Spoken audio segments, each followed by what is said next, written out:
Welcome to Raging Bullets, a DC Comics fan podcast, episode 139.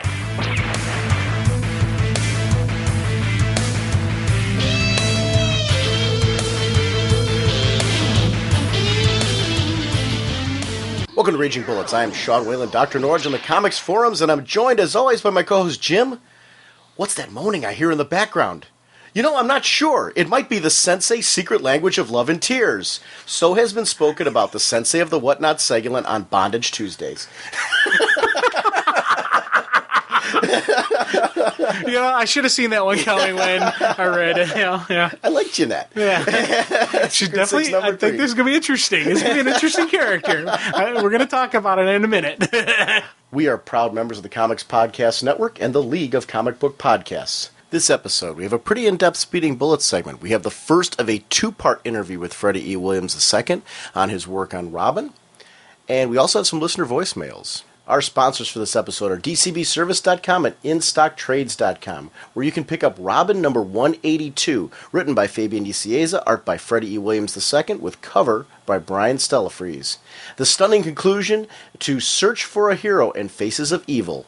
In order to stop anarchy, do you impose order with an iron fist or embrace chaos? Or can Robin find a different way?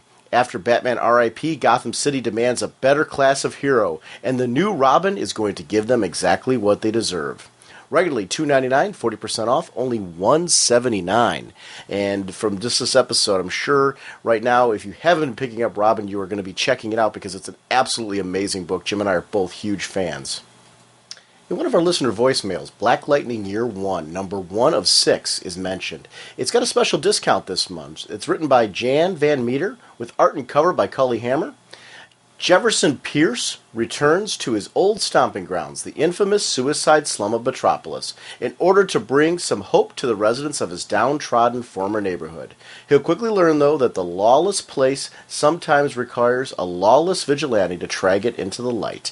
And regularly $2.99, 50% off, only $1.49. So if you're looking for that series, it's a great chance to try it at 50% off. I really love the artwork of Cully Hamner, too, so it should be an interesting book and visually very pleasing. So definitely check this out. It's the electrifying origin of DC's most honored hero, the bold and brave Justice Leaguer known as Black Lightning. So definitely check that out, that 6-issue miniseries.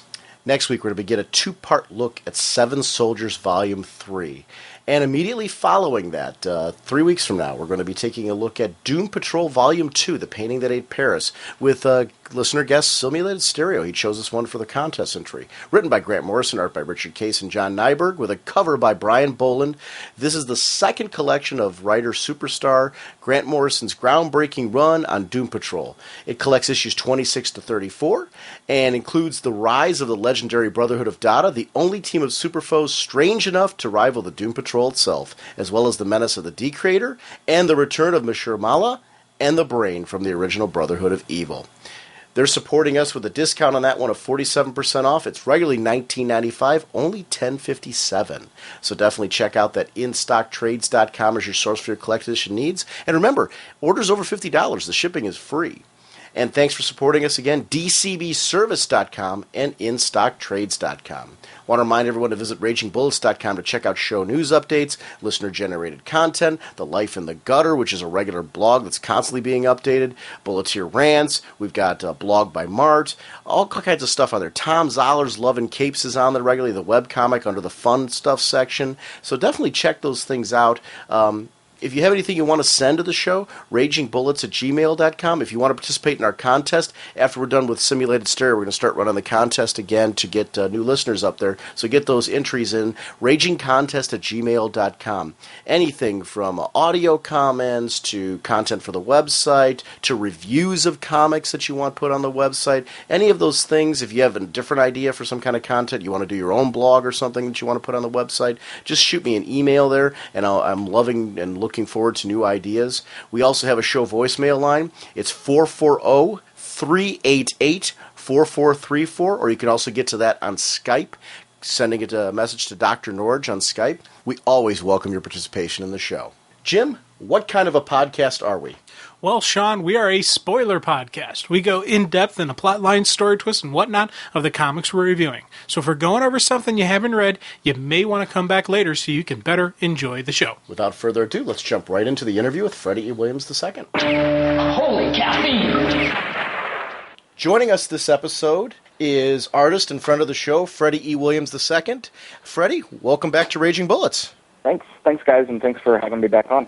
And Jim, why don't you go ahead and kick us off with who was the creative team on? Well, actually, here's something that I really liked when you guys did this, because when you had the creative team on there, you listed storytellers, Fabian Niciez and Freddie Williams II. I like that. Granted, everyone knows writer and artist, but it was still, for some reason, I just got I was like, that's kind of neat, you know? The letters is, of course, Sal. And how do we pronounce his last name, Freddie? I can tell you how to pronounce Fabian's last name. You got it really close, but you didn't get it all the way. But I'm not sure.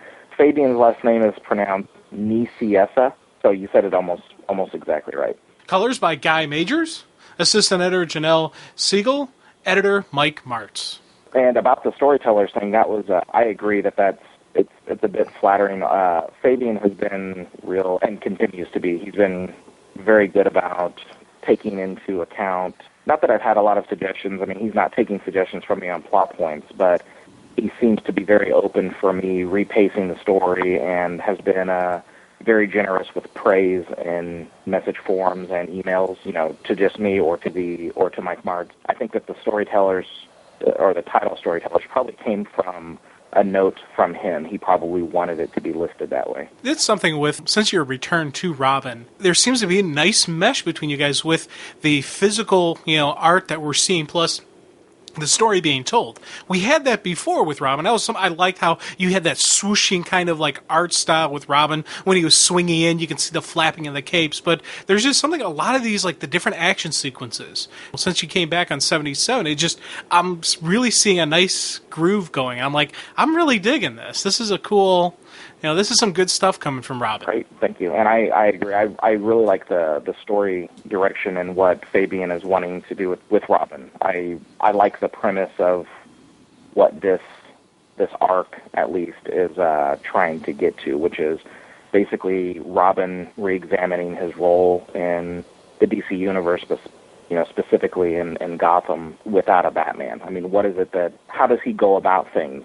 Should he try to obtain or maintain the same rules that Batman put into place, or should he attempt to redefine his role, or a combination of both? And I really like that, and him just kind of coming into his own, which is something a story and a premise that I've always wanted to tell with Robin. So I think Fabian's doing a great job. Yeah, we're seeing a real maturity of Robin, and it's kind of funny because for me, it's a cool, awesome moment, but it's also a little bit of sadness because I did like the kid nature, that, he was the lighter kind of like air, the lighter apparent, style to compare to the darkness of Batman, but I do like seeing a maturity of Tim Drake and his handling, how he's dealing with the stuff.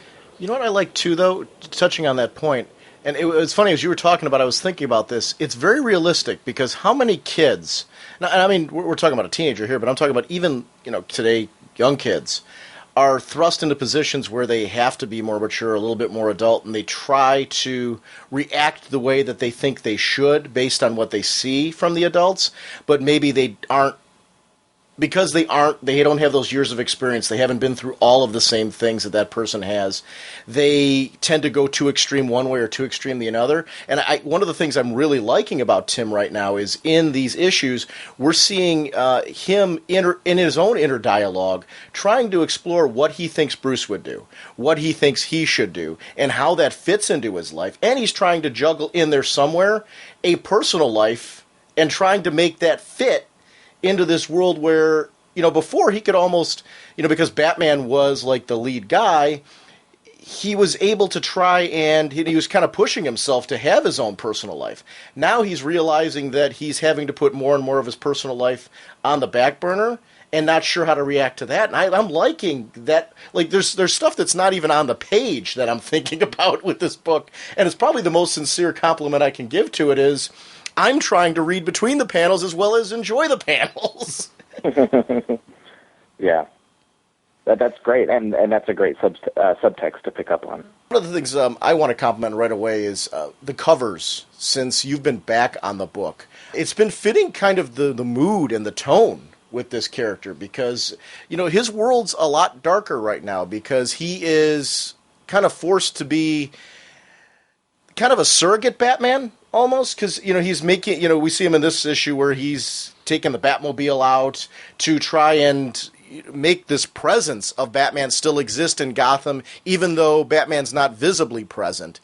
And we're seeing him, again, Jim was talking about the maturity, and you guys were kind of like heading in that direction. With him, we're seeing more like of a dire situation for him in the covers. It seems like a lot more intense. It just shows that the book's really right now in between the pages. It's not real lighthearted right now because of his current status. And I like how the covers kind of feel like they're thematically, they fit with the interiors of the issue. Oh, that's great. Well, thank you very much. Thank you for the compliment. I'm glad that it's fitting together really well. Part of it is that I think Fabian is anticipatory of what's coming up because we do the covers a couple months in advance before the actual book.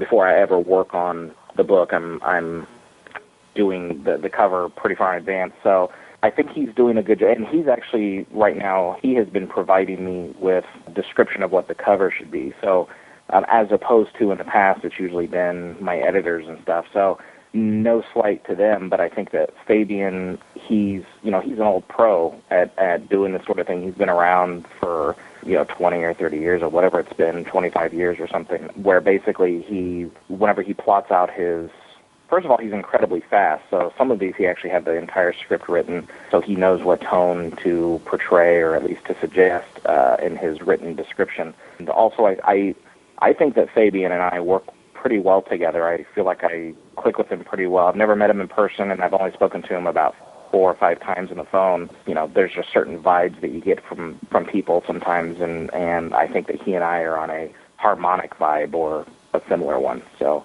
I think that it ends up equaling, hopefully, and it sounds like you guys are perceiving it, that it has been successful, a cover that works well with the themes of the interior. Because I mean, when looking, just as a fan, just as a reader or something, I don't like picking up a book where the cover is so different from the inside that I feel like I've been lied to a bit. So I'm glad that I'm glad that Robin's not feeling that way, Well, it kind of adds to the mystery right now because the characters, it really worked out well because the characters that are portrayed on there are kind of, in many ways, the agents of the protagonists in the story, which I really kind of like about it. Because I'm, right now what I'm really digging about it is this whole Red Robin general spoiler mystery that's been kind of going on through the pages. That's been kind of gluing me into the point where, like, literally on my lunch break, I was calling Jim at work and saying, dude, this is who I think Red Robin is, and this is why, and then I'd call him back later, you know what, dude, I was just thinking about it, and here's why it's so,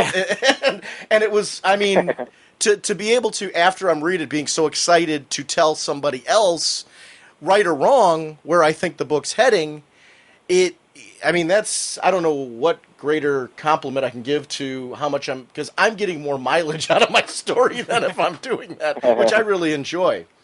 I'll be honest with you, this issue in particular, I read it 3 different ways. I went through initially the first time and read the story and just kind of got the whole plot of what was going on. I went through again and kind of just delved through the art, looking for like some of the nuances, and they're trying to pick up what was going on because I was really enjoying the flow of that.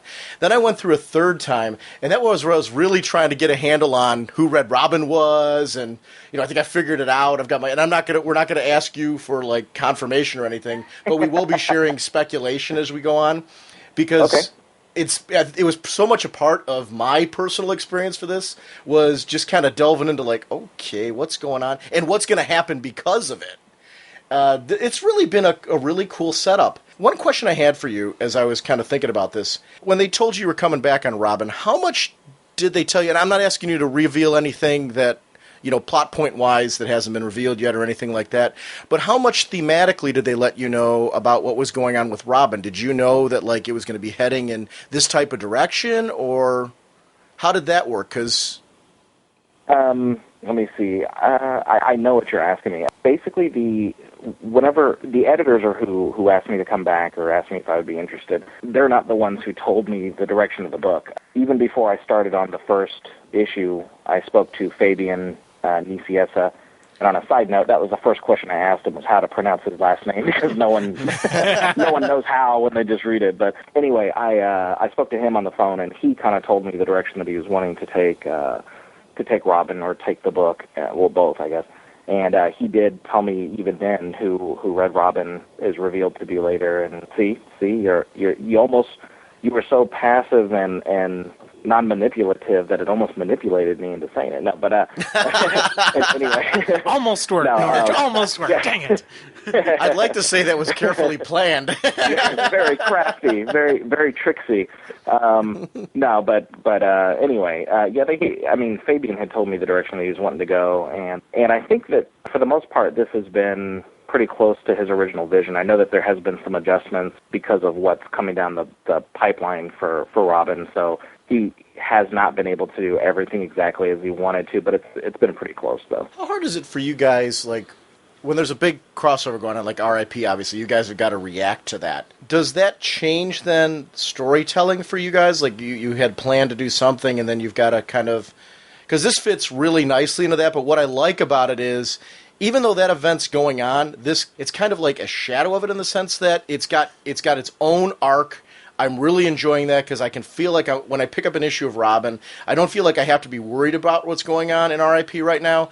I've got the tone and the theme that this, Batman's kind of off doing, he's having his adventures there. This is following Robin's story, and thematically it's reacting to it, but yet Robin is really contained for me, and I'm really appreciating that. And I don't know if this is even something that you can really kind of answer, because it might be more of a Fabian question at that point. But you mentioned real quickly there that Fabian hasn't been able to do all the things.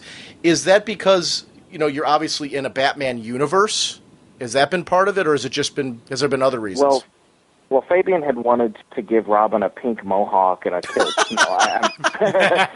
No, so he was barred from doing that. No.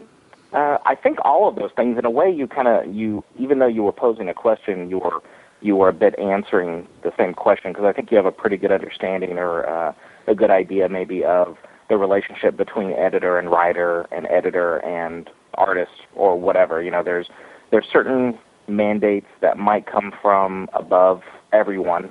So coming from Dan DiDio and like the writer's workshop sort of stuff that they do, that then get passed to the editor, who then passes it to Fabian, or Mike Martz, who's the editor, might just have ideas, and then him and Fabian, who are old friends, they used to work together at Marvel and stuff, they might just collaborate and decide what's going to happen next, or Fabian might just be coming up with everything, and then Mike go, well, that kind of conflicts with what's in the future. When you ask me if this is more of a Fabian question, yes, I mean, for the specifics, it's definitely more of a Fabian question, but I can give some, because I've spoken to Fabian, I can give some insights to it. It's sometimes working alongside of a larger event, or trying to coordinate those efforts there, can sometimes be pretty frustrating. I mean, I think that's kind of evident, at least part of that, some aspects of that are evident in when, Chuck Dixon, how he left DC, and that was part of the reason, as I understand it, I know that there was some rescheduling issues and that sort of thing, because basically the story was going one way, and then it had to do a sharp turn to a different way to adhere it a little bit more with what was happening in RIP, or to coordinate that effort. And I think that, sometimes you can get the cart before the horse, where, Chuck Dixon had, I think, now I have never spoken to Chuck Dixon, in person or anything, so these are based on some assumptions that I've made. This might not be 100% exactly what happened, but from what I understand and can kind of string together with hypothesis, is that Chuck Dixon had a strong idea of what he wanted, a Robin story he wanted to tell when he came back onto the book. And I don't know how much collaboration there was with what he wanted to do versus what was happening in RIP. And RIP, I think, started off smaller than what it has become. It's been so successful, and they've thought of new ways to go with it. It has become larger than they had originally anticipated. So anyway, with Chuck Dixon, he's a very fast writer, and he wrote quite a bit ahead of maybe what was necessary or required or whatever. He was beating his deadlines, in other words, and usually that's a really, really good thing. But then they got to a point where they were wanting to rework a bunch of stuff. Anyway, I think that with with any story that is somehow underneath the umbrella of a larger story, or any book that's under the umbrella of a larger book, there are inherently in that there's certain concessions that have to be made, stuff that comes up that you have to pay attention to and follow the lead of that parent book or that parent theme. And I'm not sure of everything that has differed with Fabian's storyline or whatever, but I know that he and Mike Martz have, like I said, they're old friends. They've been in a lot of contact. They have lunch every week, and I'm pretty sure that that's how he's staying on top of exactly where they're going with RIP. And I think at this point, RIP has been, figured out anyway. So I'm saying storyline-wise. So right. I guess that kind of answers your question. It's not very definitive, but of course, they have to take in consideration the other, I couldn't draw Batman just walking into a panel here and picking up, a bag of chips and then walking back out. Right. They have to pay attention. No, it'd be kind of funny to see. He's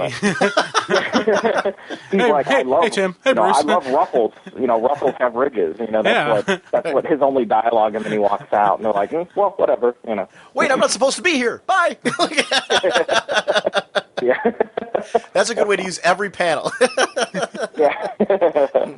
You see him in a semi-truck driving on a highway in Gotham, just in the background. He's like one of the Easter eggs or something. I didn't do that. It would just be funny if it was, though.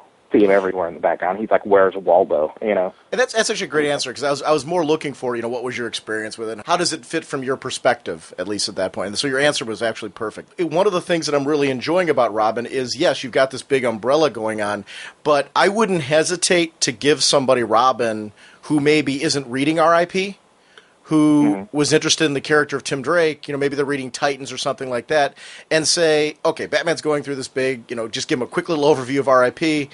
Here, read Robin.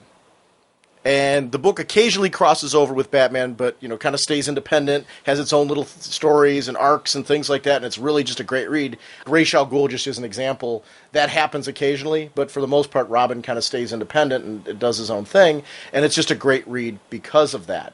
And it's one of the things I appreciate about this book is I still feel like it's a part of the same Batman shared universe, and I appreciate the creative adjustments, whatever that takes behind the scenes. And I think that's why, just as a fan, I realize that for creators, it's got to be hard when you're working with a shared universe where a character this is Batman's son. He adopted this kid, so you can't ignore what's going on in his books. And that means that creators have to kind of change, modify, adapt, and evolve to the storyline. But it seems to work really well in Robin. Yeah. It just has. The flow's been great. And even the spots where we've seen Nightwing in the book have been just, spot on with his characterization, his look of it. Last issue when you had, Dick coming in on the motorcycle when he does that, fancy swoop type maneuver that only Dick Grayson could pull off, I was like, yes! But what was great is it visually looked as cool as Tim was reacting to it in his inner dialogue. And that was the cool thing for me, too. That's a great marriage of dialogue and visual storytelling. Because when you see that sequence, I'm like, darn it, I want to be able to do that, too. He's right. Thank you. When there's moments in comics where you can't help but be drawn in. And I'm sure they're different for everybody, every reader. And that was just one. When you were saying that, Jim, I'm like, I know exactly where when you said last issue, I'm like, I know where he's going with this. He's bringing up Nightwing, and we got to go to that. And that is one of those moments where I just kind of latched onto it, and I was excited by it, because Dick Grayson is supposed to be he's like the cool big brother character, any way you look at it. Who doesn't want to emulate that character? Who doesn't want to be that guy that people are going to look up to and be? And I like the fact that when you have those sequences where every so often you see Dick doing things that really kind of push the edge of what might be humanly possible as far as in style. And that's what makes him so cool, because you want to still believe that it's realistic, that somebody could possibly really do it, but yet there's that line where you just know that, like, you want to aspire to that. Yeah.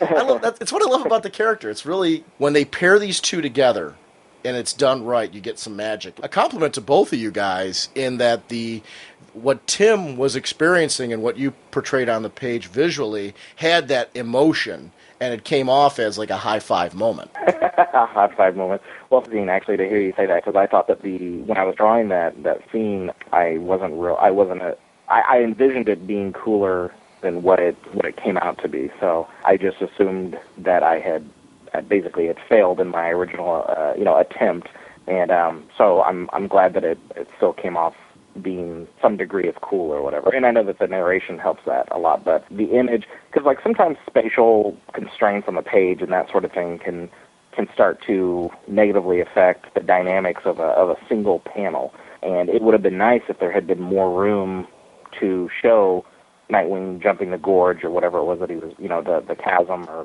whatever. Or just in general, I really like drawing Nightwing. It would have been cool to just indulge a bit more, because actually I added a panel of him taking off his helmet. He was actually supposed to be taking it off as he was walking up to Robin, but I wanted to show a better, slightly closer version. It wasn't a close-up, but like it was a medium close-up of him taking off his helmet and stuff, just because I like drawing him and I wanted an extra moment with him, But I wish that could have been, I don't know, an extra half a page or more. So anyway, but thank you very much. You mentioned something before, and before we talk a little bit more about 179, there was something that you actually kind of clicked something with me. It's funny, there's a lot of writers that I love, there's a lot of artists that I love, and throughout I can go through and keep listing them. And there's certain circumstances where, there's teams of people where, like, I will look at a writer-artist team. Like the storytellers on this would be an example of something where it's starting to connect the two of you. And I think you're right. You guys are playing off each other really well. Because I remember when you and Adam Beechin were together on this book, I always thought of Beach and Williams. I connected you two as a team, which I don't always do. I got to admit that. And I say that in a way, I don't mean that insulting creative teams when they're on a book. I'll look at a book and I'll be like, wow, I love the writing on this. I love the art on this. And I will look at both as individuals and really enjoy the storytelling. But then there's times where there's certain people that when I read them working together, I start to connect them. And I've got to admit, the two of you on this book, I'm starting to connect as a team. It really is. And I don't know what for me makes that happen, but it is something where I think that there obviously is a connection and an energy there where it starts to, because I think about Claremont Byrne and things like that. There's certain people where you mention one name, I start thinking the other. Like when I hear Adam Beechin's name, your name automatically pops into my head because I liked you two together so much on your initial run on Robin. Remarkable to me and very flattering is that I was just mentioned and compared in the same breath with Claremont and Byrne. That was pretty awesome. When you get a writer and an artist who understand each other, I think that you feel something that like fits between them. I was just about to say Johns and Van Sciver. As Sean's talking, I'm sitting there just nodding right along, saying "Amen." Yeah, Simone and Scott are another. Yeah. It's another. There's teams that I start to connect where I really enjoy those relationships together. You triggered this though from your comments before, where you were talking about how you two seem to play off of each other very well.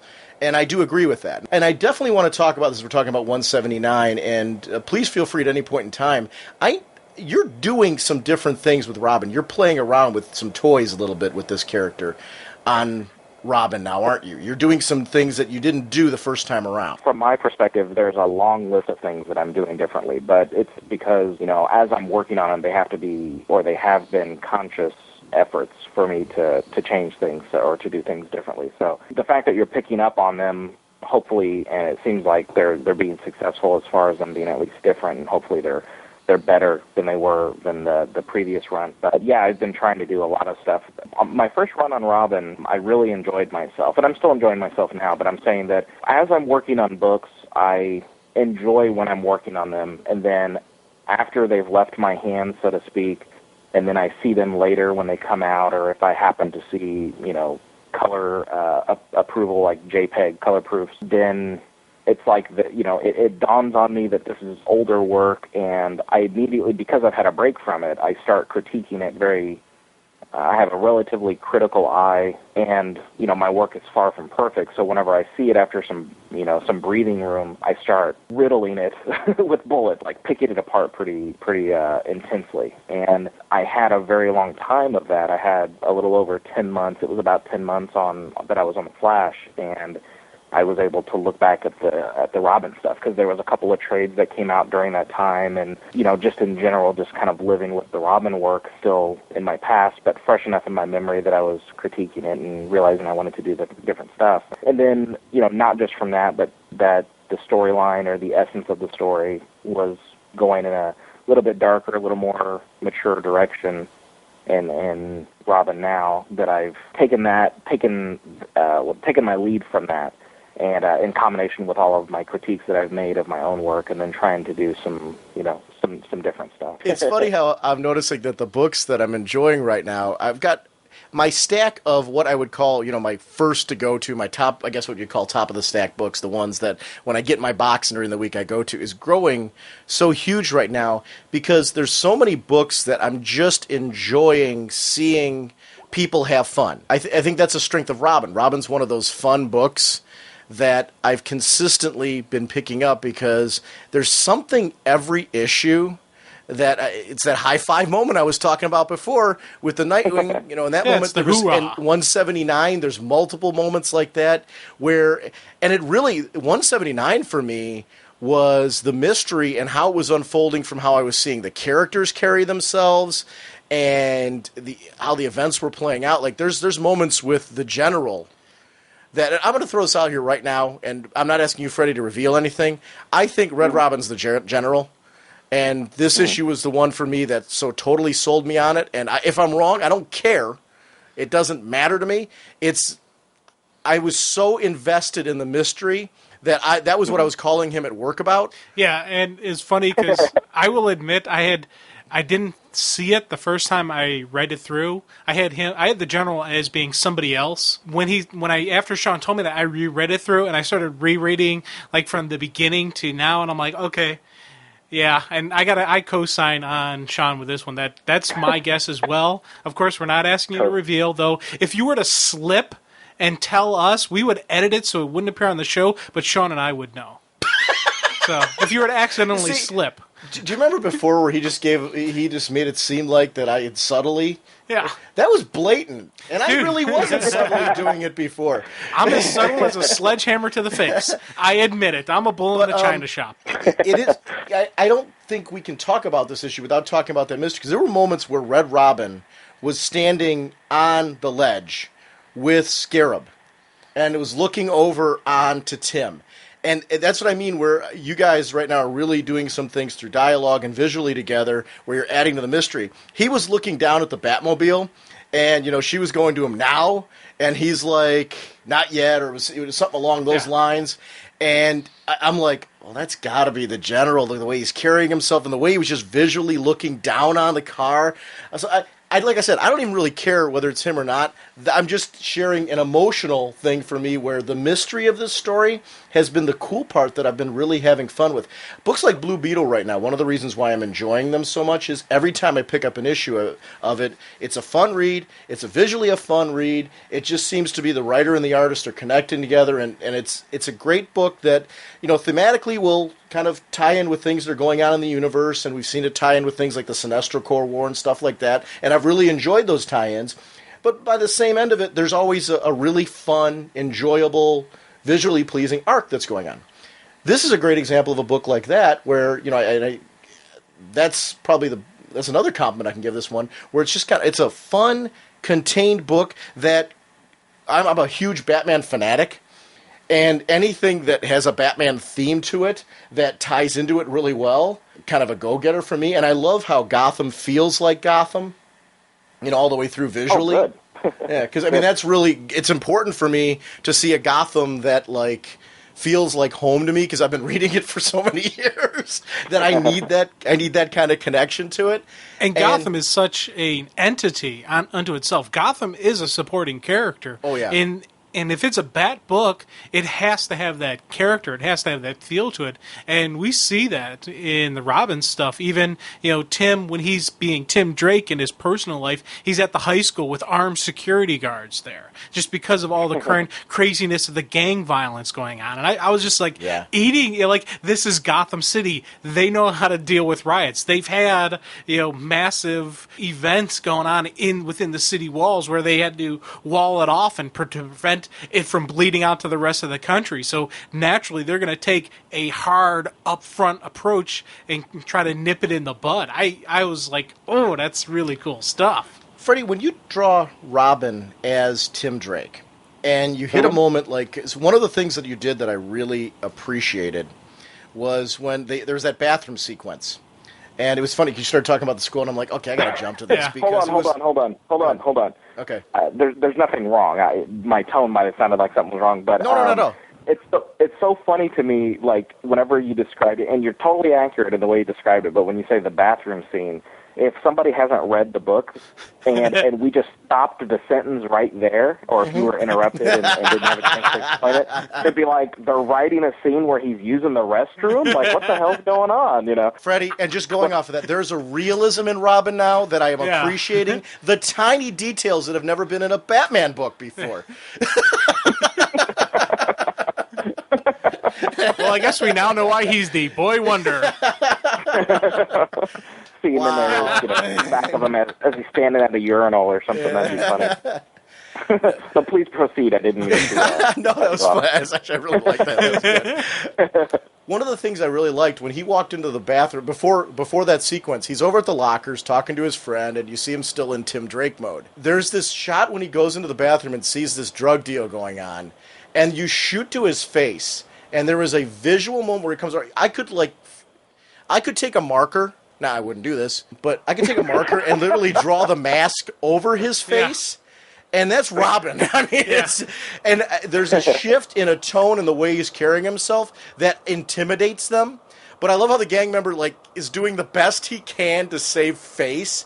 I guess the question I had there is, though, as an artist, when you go to draw a sequence like that, do you find yourself saying, okay, I've got to try and get as close to Robin at this point versus Tim Drake? Because these characters really do have a dual life and a dual way of carrying themselves. How do you handle that as an artist, like the duality of the character in and out of costume? Because you've really drawn him two different ways in the same outfit, so to speak. And you're absolutely right. I think it's a combination of, it's kind of like, when you think of Clark Kent, you think of the glasses, and so that's a distinctive visual cue that tells you the difference between his personality or whatever it is. And less obvious would be, Tim Drake versus, or I guess it's Tim Wayne because he was adopted. But anyway, Tim versus Robin. And there's a short list of mental cues that I have, such as his hair is more neatly styled whenever he's Tim Drake, or Tim, sorry. Aside from that, I try to keep his mannerisms a little more loose, where he allows himself to be more human, less soldierly, or less militant, or less serious. Of course, just stuff like the coloring and stuff like that makes a huge difference. Some of it is also angles, where whenever he's Tim, I feel free to shoot him from more playful angles. A playful angle is, and framing, is where, because there's a way to frame something with tension, and that's more successful with when he's in Robin mode, or in that situation, and where he was entering the restroom, where he's in serious mode, I guess would be a better way to say it, or something, a more precise way. So it's stuff like that. But yeah, when in the script in that panel, Fabian did not say that he looks just like Robin without the mask or anything, but just that he gets really serious. And actually it was supposed to be just a close-up of his eyes, but I think I pulled back a little bit because I wanted to, I think even, it's like you can see his torso and stuff, but I wanted his posture, and, it's been a little while since I drew it, so I might be wrong, to feel like, because when he's walking up the stairs in the previous page, the way his hands are and his head is down, he hopefully will look a bit like he's a bit meek, because body language-wise, his hands are in front of him, and that can be read as a protective body language or something, mannerism-wise. And his head is down, and even though he could be looking down at something, or you could even use it as a storytelling trick, which is hopefully what it also worked as, he looks less confident. His chin isn't up in the air or something. So hopefully he feels more like a regular kid or whatever. But then whenever he's in a situation that could become confrontational, or he's ready to take it to a confrontational level, he's not attempting to be a teenager anymore. His training is kicking in or whatever, either by choice or not, but his mannerisms change. So hopefully his chest and his, just his overall body shape would be more in charge, I guess, at that point. I guess as I'm looking at that sequence, he's got a very calm effect. Like you said, he's coming up the stairs, stops off at the desk when there's the questions about, Alfred being the legal guardian and all that. Still, he's got a very calm look, and even the walk, you got this long stretch where he's walking by the lockers, very calm walk, swagger to him and everything. Right when he meets up with his friends, same thing. Then there's the surprise when he initially walks into the restroom. And you're right, the torso, everything, the way you see him carry himself, it's a very strong. In one panel, just right there, I'm looking right at him.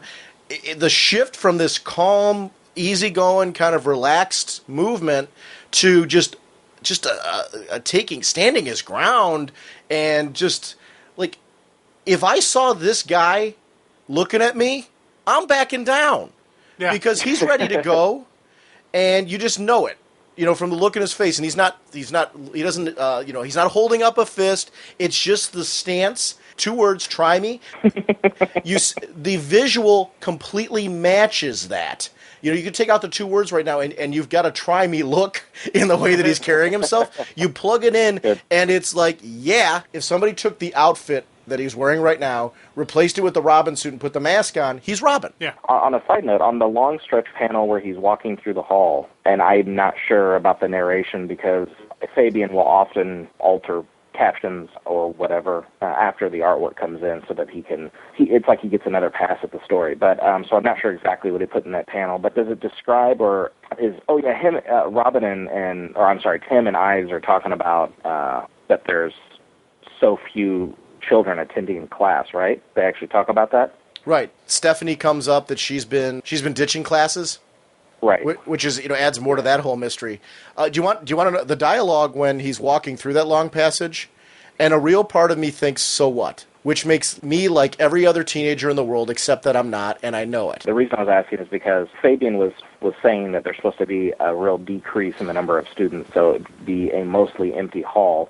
And I was asking just from from an observer standpoint whether that felt like it was supposed to be empty or that the artist was lazy and didn't add a lot of people in it. You know what I mean? They had in the previous issues where they brought that up. So I think they maybe shifted which issue they put it up in, because Eyes and Tim had a discussion about how there's less people coming in. And even Stephanie, before she started disappearing, she went up to Tim saying, hey, what are you still doing here? So the less students in the school has been addressed a couple times. So when I was reading that and I saw the empties, that felt like it fit right in with stuff they did in 77 and 78. Good. Okay, good. Because I just wanted to make sure it didn't look like I just got lazy. Because I have to admit, I was very happy that the panel called for me to draw very few students. I was like, yes!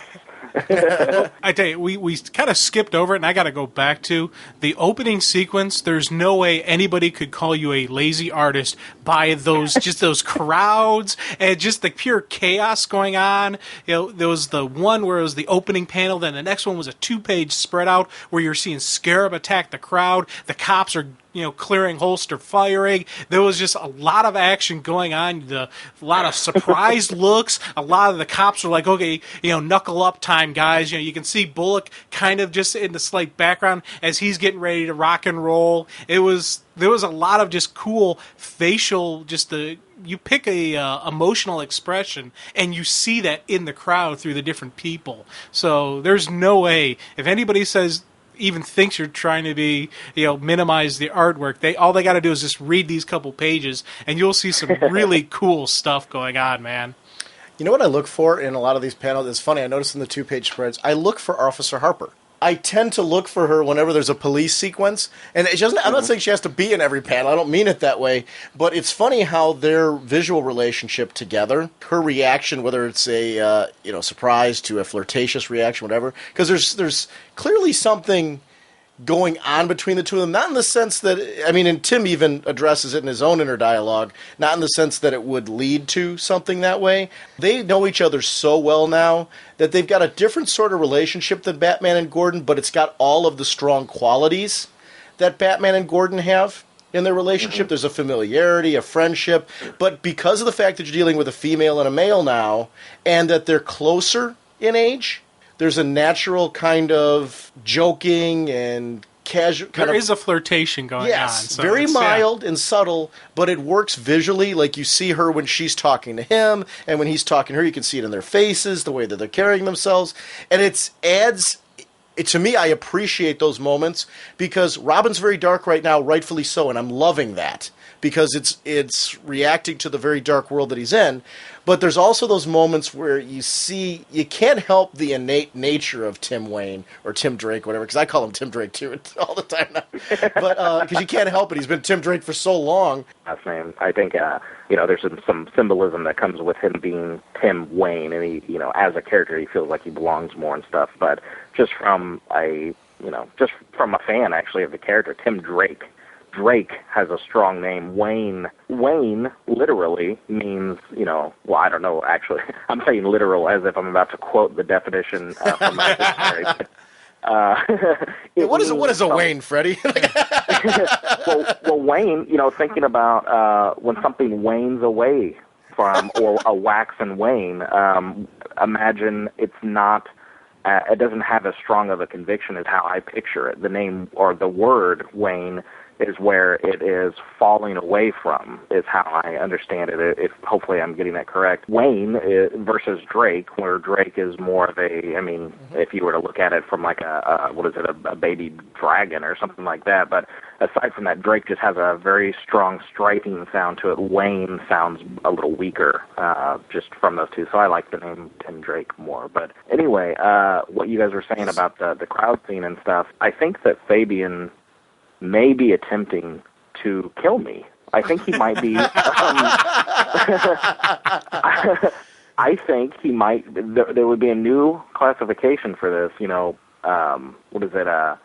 Homicide by crowd scene or whatever it would be, because there's been so many crowd scenes in games and stuff like that, and the deadlines, especially in the first 2 or 3 issues of Robin, have been very tight. Where I had 3 weeks per issue, and with trying new approaches, trying to draw crowds, and trying to have a much darker feel, because it takes a while for me to plot out my spot blacks, my rendering and stuff like that, because, if you add shadows to the wrong place, it can flatten out the scene. If you don't add it in enough spaces or places, it'll start to feel like it's daytime or something, so that takes me more time to develop that, to actually ink a page or whatever, so to do them, and I also, coming back to the book, I wanted to try to kick as much ass as I could, so I wanted to spend as much time as I could with the pages. So to do all that and draw, especially with the crowd scenes, oh my God, it's been really rough.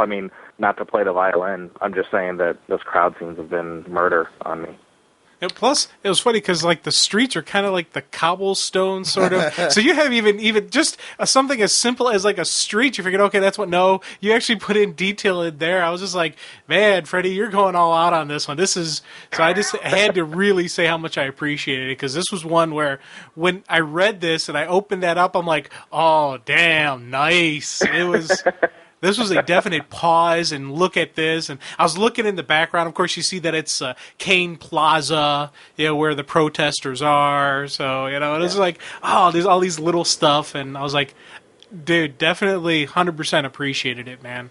I'm enjoying Freddie R.I.P.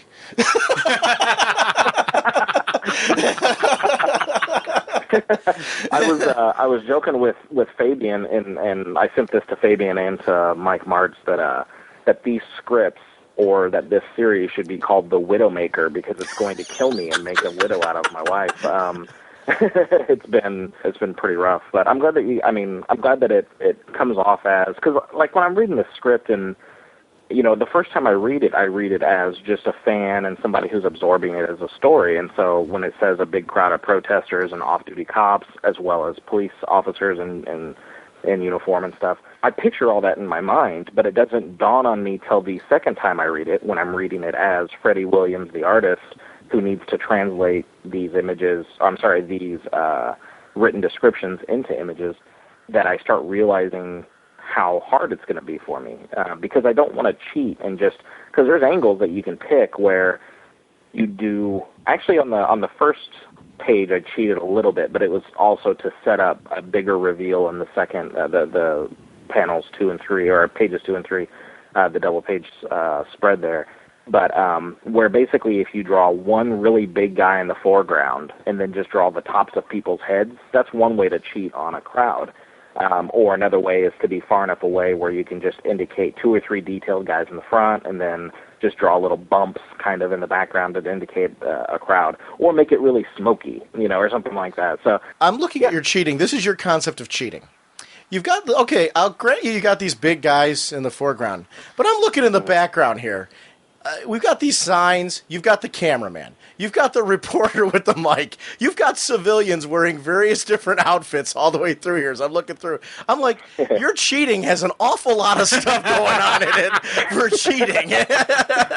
So I don't know. I mean, I think you're doing all right when you're cheating. Thanks. And that's not including, we got this statue over here that's pretty detailed. We got Scarab coming in with a pretty highly detailed outfit. We've got the buildings in the background that are really setting the tone. These enormous skyscrapers to what looks like an apartment-style building to an office building over here.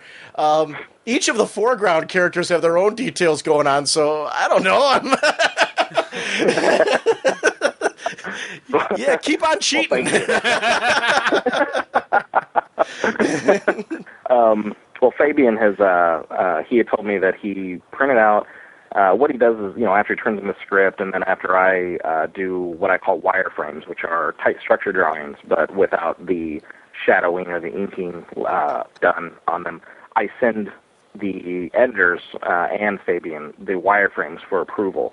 It's the closest thing that I do to pencils, and they like to see it before it goes to inks. And also, Fabian uses those to lay out lettering and to begin another pass at the dialogue and stuff to see if basically if the tone of the artwork gives him another idea, or if I have missed something maybe in the artwork that if he wanted somebody to look more surprised maybe than they do in the artwork, he could have a word balloon where the guy says, "I'm very surprised," or something, I don't know. But what he does is he prints out those JPEGs and then he, draws on them where he wants the balloon placement. And he told me that his wife had come in and, he's worked in the comics industry enough that, his wife has seen comic books, come and go or whatever. So, and he said that she usually doesn't comment on stuff, but that whenever she saw the pages, it made her stop and look at them and say, "Wow, he's really doing a lot of work on these pages." Fabian said something about, and if he doesn't stop, he's going to kill himself or something like that because he knows the deadlines are really tight. It made me feel good. It felt flattering to me that Fabian, who, used to be an editor at Marvel and used to be an editor-in-chief, I think at Acclaim or something comics. That, yeah, it was Acclaim, definitely. Okay, cool. Because he gives lots of feedback. He will often give me a critique on a page even if it's I haven't done anything wrong according to the script, but he might feel like there's something I could have done differently from an editor's eye. He'll take the time and email it to me and stuff, and if it's an easy fix, I'll fix it. If it's not an easy fix, I'll still consider it, but depending on how dire it is versus the time frame that I have, sometimes I won't, but I'll keep it in mind, and I love that sort of feedback. And so he's been really good about giving a good, healthy amount of positive feedback and also critiques or criticism or whatever. So, but it made me feel good that his wife stopped and took notice too.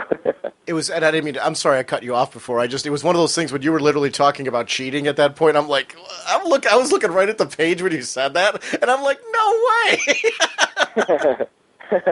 Well, the whole series, I shouldn't say series, the whole art is filled with lots of crowd scenes and gangs and that sort of thing. So it's been, and will continue to be, because I'm working on issue 181 right now, and there's still lots of crowd scenes and stuff like that. So it's kicking my ass.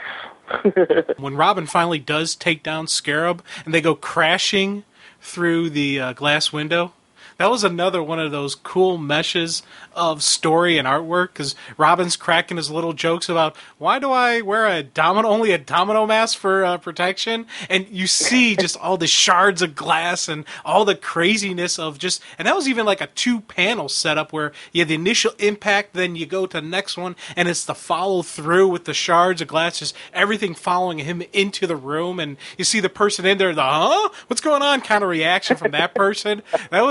another one of those, oh, this is cool. This is another, and this was like right in the opening sequence of this issue. So, when I was reading this thing, I tell you, I had the goofy grin on my face throughout right from the start, in going through it. Great. Well, thank you. And the domino mask, him mentioning that, is set up for something that happened at the end of what issue is it? 180. 180. So keep that in mind or whatever, because it pays off. Because it's funny that, I mean, it definitely says that in the script or whatever, but it's funny that you remember that specifically because it pays off in the next issue. So yeah, I'll be picking glass out of my hair for days. So it is, and I'll tell you, here's the first thing that popped in my head is: are we going to see Tim adopt more of the Red Robin type, full head cowl to protect himself from future events like this? Now don't confirm. I'm not asking you to confirm as anything, but that is the first thought that popped in my head when I saw that glass sequence, when I saw all the comments he made and whatnot. So I'm now really. I was anticipating 180 before. Now I'm really just eagerly anticipating it to see what's going on now. It's just like, would I want to see Tim put on like a Red Robin costume? Part of me, yes, but part of me likes him as Robin, not Red Robin. It's, there's so many yes and no's that I'm like, what do I want here? Oh, I'm a big fan of Tim as Robin. Yeah, I mean, I think one of the reasons why we keep referring to him as Tim Drake, it's because he's one of those young characters. We've had Dick Grayson, who's iconic, but I think Tim Drake is just as iconic now. I think he's been around for so long, and he's had such a long tenure, and he's won over the fans in such a strong way. I think he's irreplaceable. Yeah. For me, Tim Drake is Robin, and Dick Grayson is Nightwing. Mm-hmm. I don't think of Dick Grayson as the original Robin.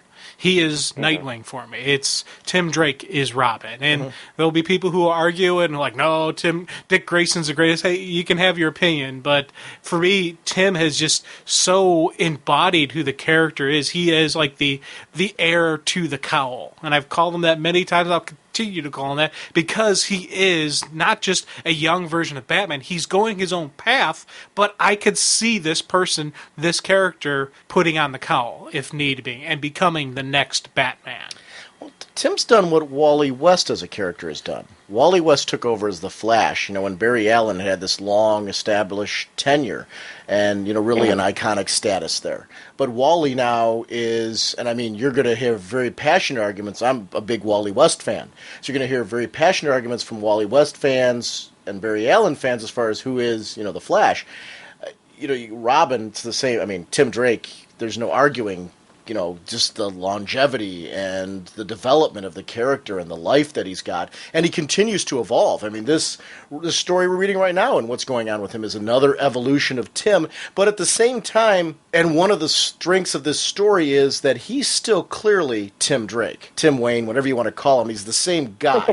He's got that, I mean, it really is...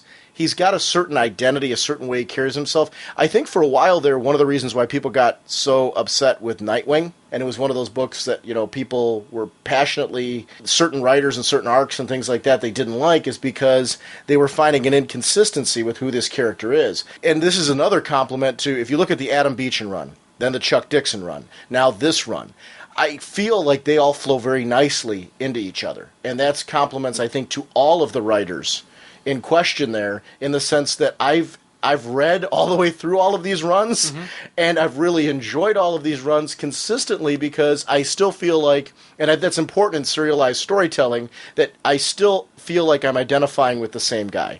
We've changed, we've turned, we've gone on little side trips and things like that, but I still feel like I'm traveling with the same fella. And it felt like, there's an acknowledgement to the previous storytelling, and that's, I think, a strength here. Yeah, and Fabian he said that he's been a fan, an avid collector of Robin since it first came out, and he was a fan and still is a fan of Chuck Dixon. That I think that might be part of it. I think Adam Beechin was a fan of Chuck Dixon as well. But who better to have a similar voice or have a voice akin to than Chuck Dixon when keeping an idea of what you want the character to be like. So this is actually a story. Fabian is finally getting the chance to tell the version. This is the story of Robin he's wanted to tell for a while, which is what one of the things he told me in our first conversation. That's probably one of the reasons that the story is so strong, is that this is something that I haven't written a lot of stories, but the ones that I have helped to write or have written, I've realized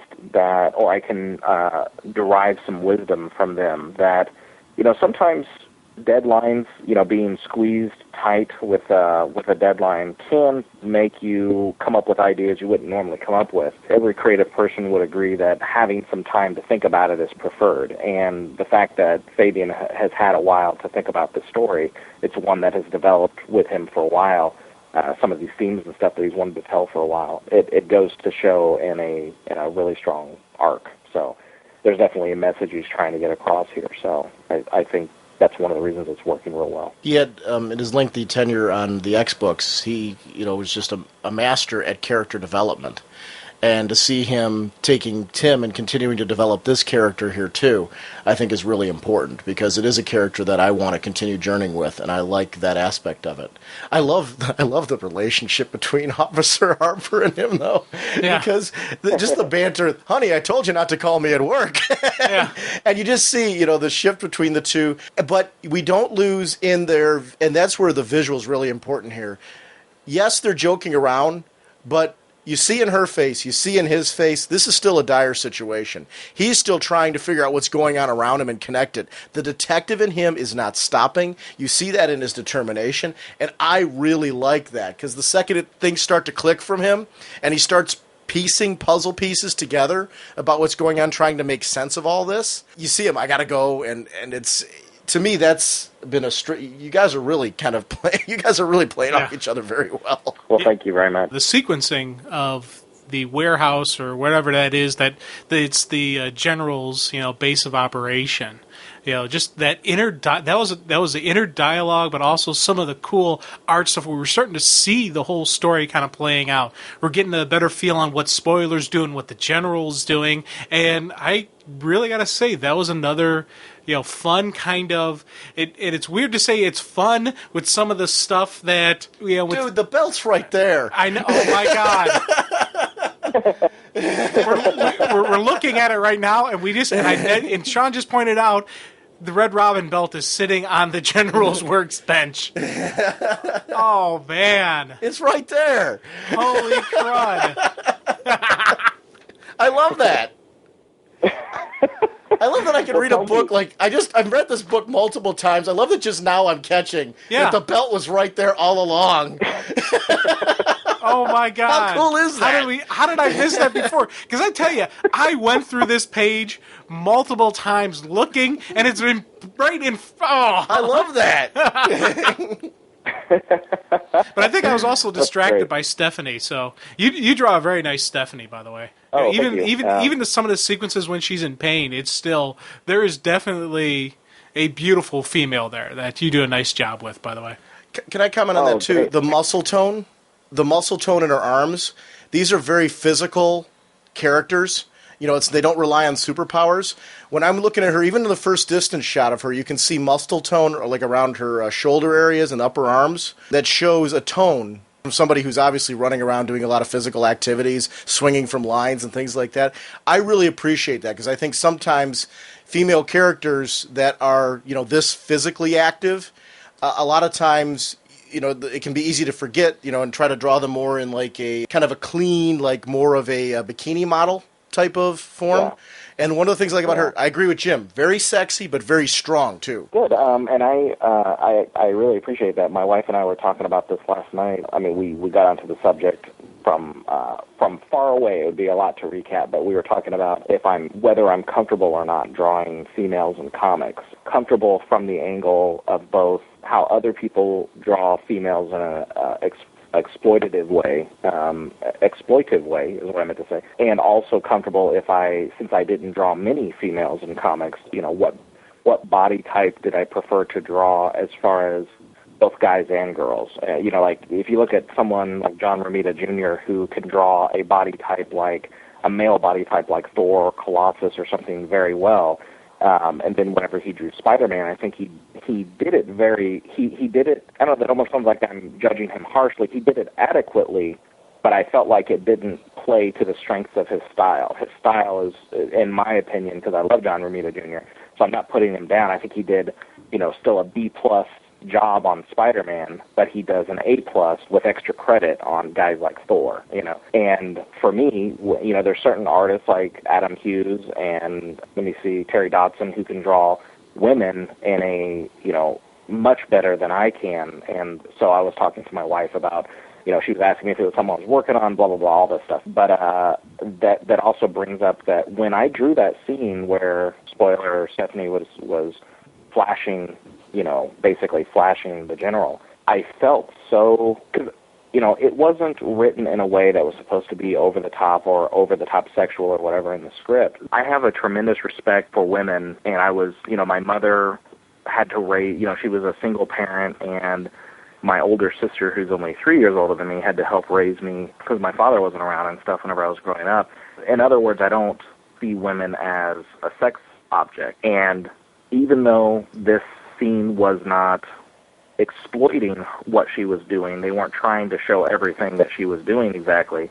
It was written in the script that I should handle this very delicately. I felt very self-conscious when doing this, and the associate editor, is a female. Her name is Janelle, and I actually wrote her an email that apologized a bit for it, because not just for this scene, but also just how women are normally portrayed in comics, that they're portrayed as sex objects, and there can be an argument made that says, women are drawn in comics in an idealized fashion just as men are.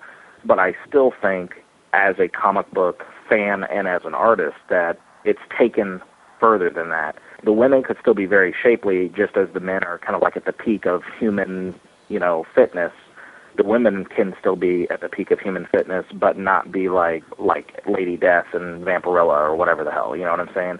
Because there's so many characters, female characters, who are just over the top with sexuality that I feel it can be desensitizing. Janelle replied back, the associate editor, Janelle, had replied back that she appreciated, my email, but for me not to feel weird, and that this scene works perfect, because the best way to distract probably any guy, really, but she was saying a teenage guy, is by doing what Stephanie does, by flashing him, and would definitely break his concentration, and that I handled it in a tasteful way so she didn't feel, that I was joining in the exploitation. And that, she reads lots of comic books where there's some of that in there, but she just sees it as that's just how things are, Those were all thoughts, very strong issues that I was dealing with at the time, and still deal with. But one of the things that I really liked about it, though, was, first of all, it incorporated, like, what I call, like, the Hitchcock method, where what you don't see is a lot more interesting, if that makes sense. Like, you did the shot from behind her, the initial shot of it with her, mm-hmm. And then even when we see her through the front, we never really see what he saw. Right. Because, we see his perspective where he's looking and watching, but the next shot we see is her clocking him. And which is, it's very clear what's going on and all that, but one of the things I always liked about Hitchcock's movies, and it's kind of a weird comparison to make, I don't know, but for me, one of the things I always liked about Hitchcock movies was the fact that when there was a scene that would be potentially gory, he set it up so you knew exactly what was happening, but then you would flash to another scene or another perspective or something where you'd never really see that level of it. And what you were imagining yourself, it let you play the scene out in your head, and usually the way you imagined it was far more than anything that was displayed anyway. In this case, it really worked well because, again, I go on the fact that I love the fact that this girl is drawn with muscle tone, that she looks like she is one that climbs through buildings and stuff like that. She doesn't look like she's going for the Miss America pageant. Because a lot of times I'll see characters that are females that are drawn and they're like Catwoman type characters. And I'm not talking about Selena because I like the way Selena was drawn in her most recent run. But I mean the typical cheesecake ones, the ones, that's what we're referring to anyway, where they look like too smooth. for what they're doing. If a character's got superpowers and they fly and their powers generated, I can see, okay, they're not going to generate necessarily a lot of muscle tone because it's their powers that are doing it more than the muscles themselves. But in this case, this girl needs to be toned. And I think that's one of the things that worked here is it never came off to me as cheesecake. I mean, we see on her back the bullet wound and the fact that it's sewn up. It's not a pretty sight. And but on the other hand, from his perspective, what he would be seeing would be something. And I love that her dialogue matches just that. I'm doing just what I have to do to take advantage of the situation. Then, right away, instead of continuing along that route, her top's up, she's got a weapon, she's analyzing the situation and getting away right away. And I really liked the way the whole sequence played out because I don't think it went too far in that direction. I don't know if the Hitchcock example is a good one, but that's kind of, to me, that to me is the strength of the sequence, is that I don't think you need to show more than what was shown there, because I think it just kind of, I think that's the way you kind of respect that. Yeah, I don't know. I never once took this as an exploitative. I was, thinking more in the lines like how some of the conversations we've had about Wonder Woman recently, where you see this sexy woman, but you see this powerful, Trinity, when they showed her, they were talking about, oh, she must be a model. No, look at those shoulders. And it was like, when you see this powerful woman who has this presence. Now, Stephanie's not big and built like Diana is because she's not an Amazon, but there still is that realism to her that, she looks good, but she can also kick some butt. And like when, the general's stitching her up, the facial expressions, the beads of sweat running down her face, and she's like, ah, and she's just taking the pain. I was just like, oh, and then he pulls out the staple gun. I'm like, oh man, this guy, what the heck? And cha-ching, cha-ching, cha-ching. I'm like, and she took it. And then to end up with her, doing what she needs to do to get away, I was like, hoorah, Stephanie. I'm digging the character, just digging who she is. And I'm like, I so want to see her continue on in this book, but because of the game I don't know, even a game, but just the stuff she's doing behind the scenes, I don't see Tim trusting her. So it's like, oh my God, what is going to happen with her? But yet, she loves him, so what will that relationship be like? And that's why I'm interested in following the drama, because it's clear I don't think Tim is going to embrace her with open arms. And this is just, and we're not certainly asking you to comment on this part, Freddie. In my own thinking on this whole thing, though, what's interested to me is to see how Tim reacts to this, what it does to the relationship, because obviously their relationship's already been hurting. And now this is going to happen. There was the Bruce part where Bruce told her things that he didn't tell Tim. Right. And that's kind of a betrayal. So now he's got this betrayal going on. So there's only so much a relationship's going to take. So I don't know. It's going to be interesting. You were talking about the size of her, and you were talking about Wonder Woman and bulkier, look and kind of thing. The one reason why a bulkier look, and I'm not saying that you thought it would work, but one reason why it wouldn't work with Stephanie for me is somebody who's training to do the kind of stuff that Stephanie and Tim do would not be training to be the biggest, thickest, bulkiest Killer Croc style of character, because it would slow them down. Yeah. That would be kind of funny to see Killer Croc in a spoiler outfit. Come on, let's say, I'm not saying I don't want to see that. Slap a blonde wig on Killer Croc and we call him Stephanie too. So instead of gorillas and monkeys, we're going to now start this trend where everybody goes crocodile? Hey, why not? Yeah, exactly. That's great. I don't know. I just had that visual. I was just picturing Stephanie, like, in the gym going, gotta get big like Killer Croc. Like that's her, like that would be her goal, Gotta, get more muscle mass. Killer Croc. Spoiler, slowest member of the Bat family.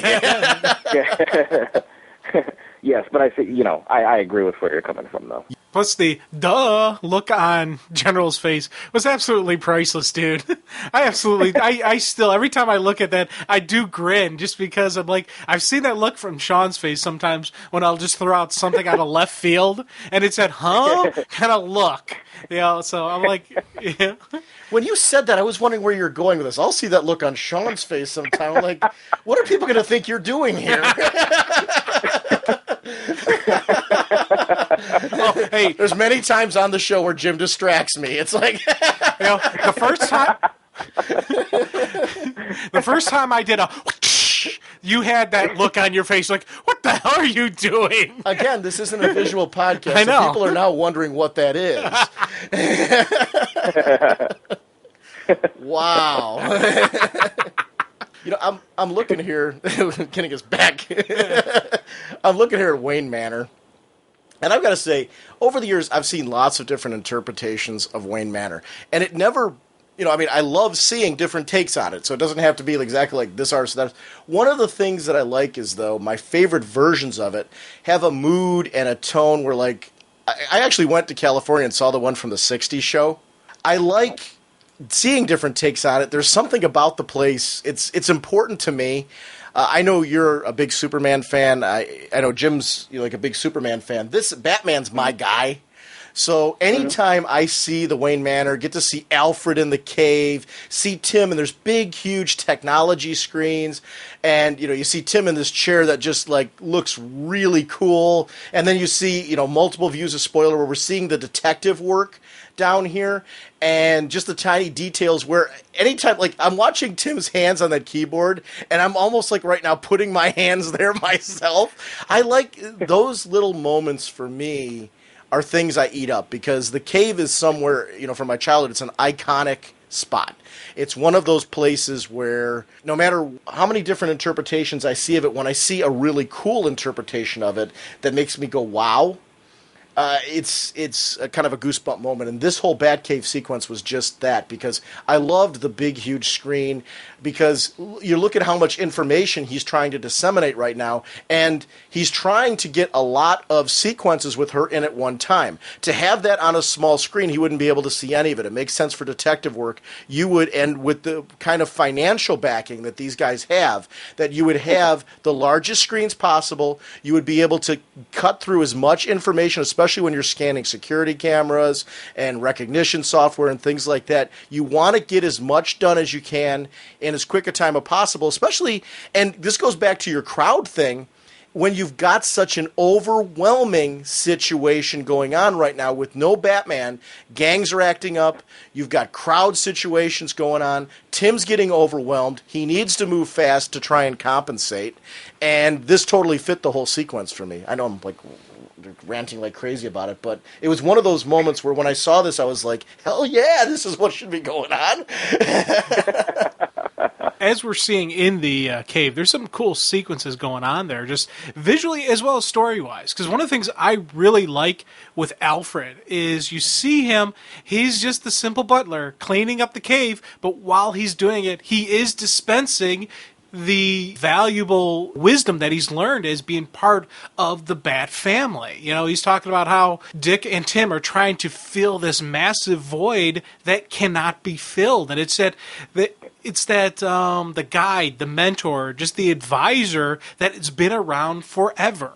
And I really dig that. I love the arm and the sling. Just, again, tiny little details and things like that set the mood and tone as far as when this is happening. This is happening in the midst of all this craziness that's going on. The best are the bits. He's standing there with his arm in the sling going, oh dear. Because we hear, I love that we don't actually, and that was a good choice that we don't see Tim during those sequences, because what works great is we're seeing everything from Alfred's perspective, and the way it plays out with the oh dear and the vroom in the background, because you got Tim's dialogue, hate that Bruce is gone, hate the weight of the world on my shoulders, but then the next sequence where we see Tim is we again don't see him, but then we see the car, and he's talking about love the car, because it's a very negative moment for Tim. But then you get this, yeah, you better believe he loves the car. We drove out to Columbus to sit in the car. Yeah. We actually got pictures of us sitting in the classic 60s Batmobile. Oh, that's awesome. I know. It was at the Mid-Ohio Con. It was a really cool thing. And I gave Sean the Batman seat, and I took the Robin seat. I had no problem with that. I was even wearing my Robin shirt, so it kind of fit that I would take the spot. I was literally, though, when we're sitting there, I'm looking at the buttons, and I turned to him and I go, how do we turn this thing on? Because we were almost driving out of that place.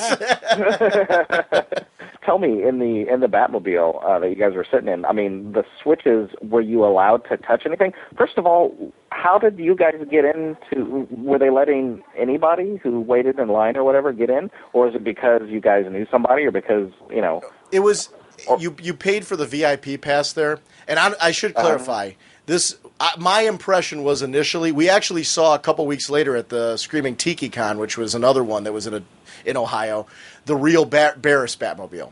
This was, I guess there is going around, there's replica kits where people can create their own replicas. We were both under the impression when we got there, we did VIP badges and all that we were going to be sitting in the actual original Barris Batmobile. This was a replica. That was like, I mean, they had all the switches, they had everything. I mean, the panels were light out on the inside. The entire exterior was built exactly the same from the, windows and everything. You were allowed to sit in there, and it's a very tight, these guys, when they got in there, they weren't leaping in and out of that vehicle. That's a very tight area with the particular car that they used for it. And no, there were people watching us. I think if we started playing with buttons and stuff like that, they probably would have had us out. I bet you they were watching us closely, though, because the looks on our faces, they probably were like, these guys any minute are going to snap and start pushing things. Yeah, I know I had to have been looking like that. I don't care if it was a replica or not. That's still got to be, really awesome. I've never had the opportunity to sit in, because I would feel not as cool, but it would be still really awesome to sit in like the DeLorean or something from Back to the Future, or just anything that's like that. That I've basically grown up enjoying and watching and loving or whatever. That would be so awesome to sit, to have sat in that. And I don't care if it would be a replica or not, because it doesn't mean that much to me. Just to sit in it would be so cool. Yeah. Neither of us felt cheated. I mean, we got there, paid for these. Yeah. You had to pay more, obviously, a premium for the VIP tickets. But part of the purchase was that you got a free, picture inside the Batmobile, which was very. And I mean, the moment was totally worth every penny. I would have probably, after having done it, I probably would have paid double what we did to do it. Because it was fun. It was really cool. The DeLorean's a great example, though. They have the ride in Universal Studios in California where you actually get in like these. It's not even close to being a full replica of the DeLorean, but just like the outer shell and then the inside when you get in, it looks enough like the DeLorean that you can suspend your disbelief. And that was cool enough for me. So, I mean, on a side note, they've actually taken down that ride now. It's been up there. I mean, it had been up there for a really long time. I think it was 2 years ago when it was the only time I've ever gone to Universal Studios. Kiki and her godfather, George, took me out to Universal Studios. It's the only time I've ever been there.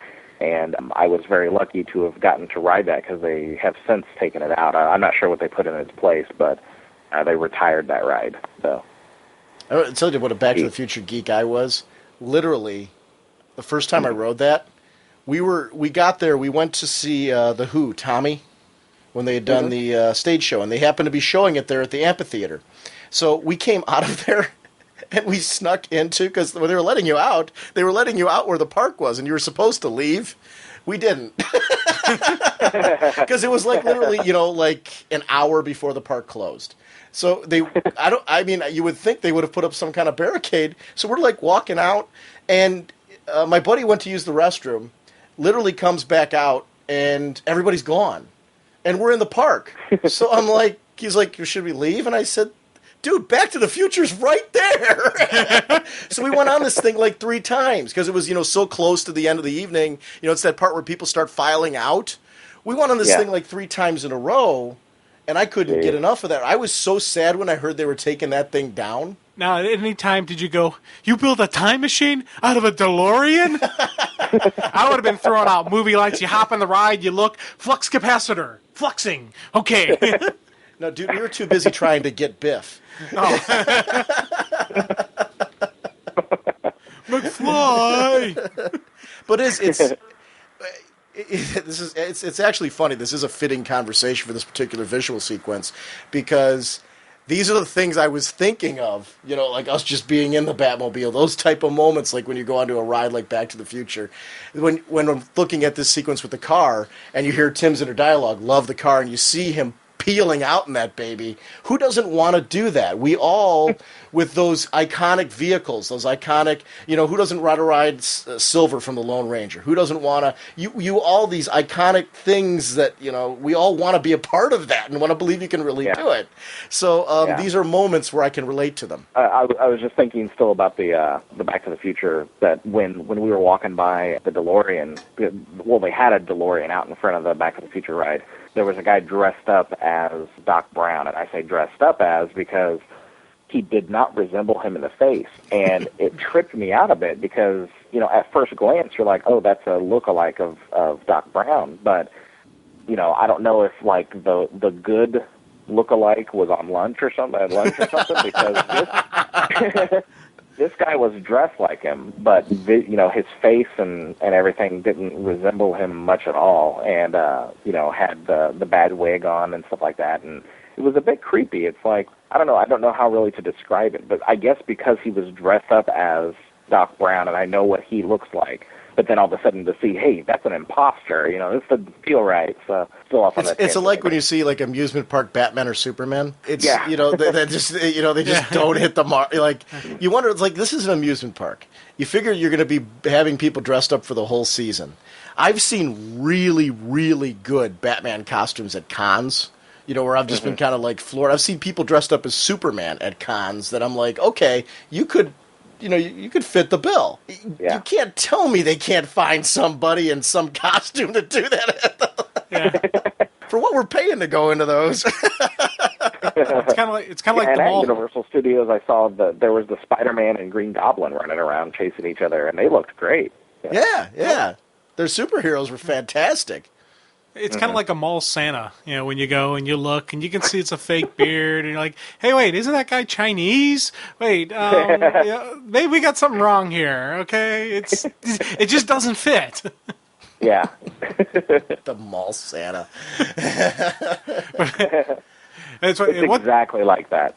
Cool. And of course, we go from Tim peeling out in the Batmobile to once again another crowd scene. All right. I'm going to look at crowd scenes differently from now on, just because I'm going to go, and one more. Let's see here. I really love Lynx. In this situation. The new look on Lynx. Really, really good. Awesome. Thank you. The whole visual styling of her, she looks really impressive. She's somebody, like, if I saw her coming, I would definitely back off her. Yeah, and then find somewhere to, like, peek around a corner. Yeah. Because I'd want to see what's going on. Yeah, I tell you, you do a really cool blood splatter too. When she's just cutting down the guys, and like the one dude in the back, like the splatter, I was like, that's kind of cool. It's a nice, kind of misty, spray that you would expect from, a slash of a sword. So yeah. Well, thank you. It's what I appreciate from some of my favorite Wolverine style segments, where you see that. And, you want her to have that kind of martial arts kind of style and look to her, because that was always the thing about him, that little martial arts background with him. It was one of those cool little edges that I thought he had, and she has that kind of presence and look about her that really interested me. Awesome. Good. And that's definitely, that was definitely in the same vein as what we were going for. Someone who's a feral fighting style, who has martial arts but is very savage about it too. So, cool. And this is where the overwhelming thing comes in, though, because it's not just her. Again, we've got more and more characters, and this is where the crowd scenes and everything and the tone, it really started to flow for me in this. As an overwhelming sequence for Tim, and seeing kind of how his mental state's being affected by what's going on around him, as it's almost kind of wearing him down to a certain extent, because Batman's lack of presence now means that we're getting so many people like this. What is it, Jaeger or Yager? I went with Yager, assuming the J would be not a J sound, but a Ya. Oh, you know what? I've never, when I have said it out loud, or said it in my own mind, it's always been Jaeger, but I have never spoken to anyone about it, and now that you're bringing it up, it might be Jaeger, like, I don't know. I'm not really for sure. I never even thought about it. Yeah, and I don't know, I don't know either. And I literally, just so you know, it wasn't like something I'm literally just throwing out what I'm thinking it is right now. But what's interesting to me about this character when he comes swooping in, Tim not only has to deal with numbers, he's dealing with normal gang members. Then he's dealing with these enhanced supervillains who each have a different MO or way of operating, from, Scarab to her to now, Jaeger or whatever, or Jaeger or however you want to pronounce it. But each one of these characters provides a different thing that he has to counter, and he's got Red Robin on the scene as well, and trying to figure out how all of these things may or may not interconnect. That, to me, is part of what I've enjoyed about the build of all this, and that's where I think the numbers, like you were talking about before, with doing crowd sequences, where it pays off, to me, is it really added to that tone. Like, boy, Tim is really dealing with a ton in the absence of his partner. It was funny because with mentioning Yager, that's who I thought the General was initially. Because you look at his body type, and the General was in kind of like an industrial type thing. I'm like, yeah, I could see him making this, and this was part of Stephanie's plan. She hires, Scarab not to use lethal force, has him around doing this type of stuff. Everything just to push Tim, but not to take him down. So when I was reading this first time through, even throughout everything, I was thinking, okay, that's the General. And that's actually kind of why I kind of chuckled when Tim takes him down basically so easily with the electric net. I'm thinking, okay, General wants to push Tim, and he gets dropped without a heartbeat. So, I was like, he did go out really quick, didn't he?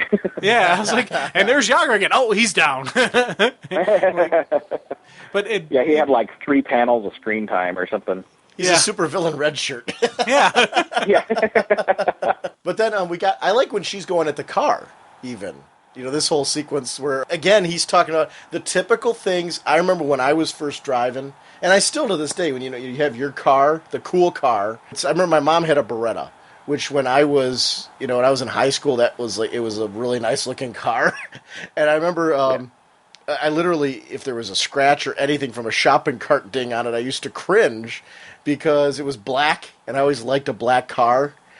And when Tim's going through the sequence about scratching the paint job, she's always cute. I'm like, I love that was his first thought. Hello, Sean and Jim. Hey, Sean and Jim. Vince Ferranti again from Norwalk, Connecticut. I'm sorry, this is the second message I've tried to leave. Quiet Suburban Street became a monster truck rally the first couple of times, so I'm in a bit of a better place now, at least until I start to say something, probably. Anyway, if you could use this message, that would probably be better, because I actually had to get cut off before I could leave the message.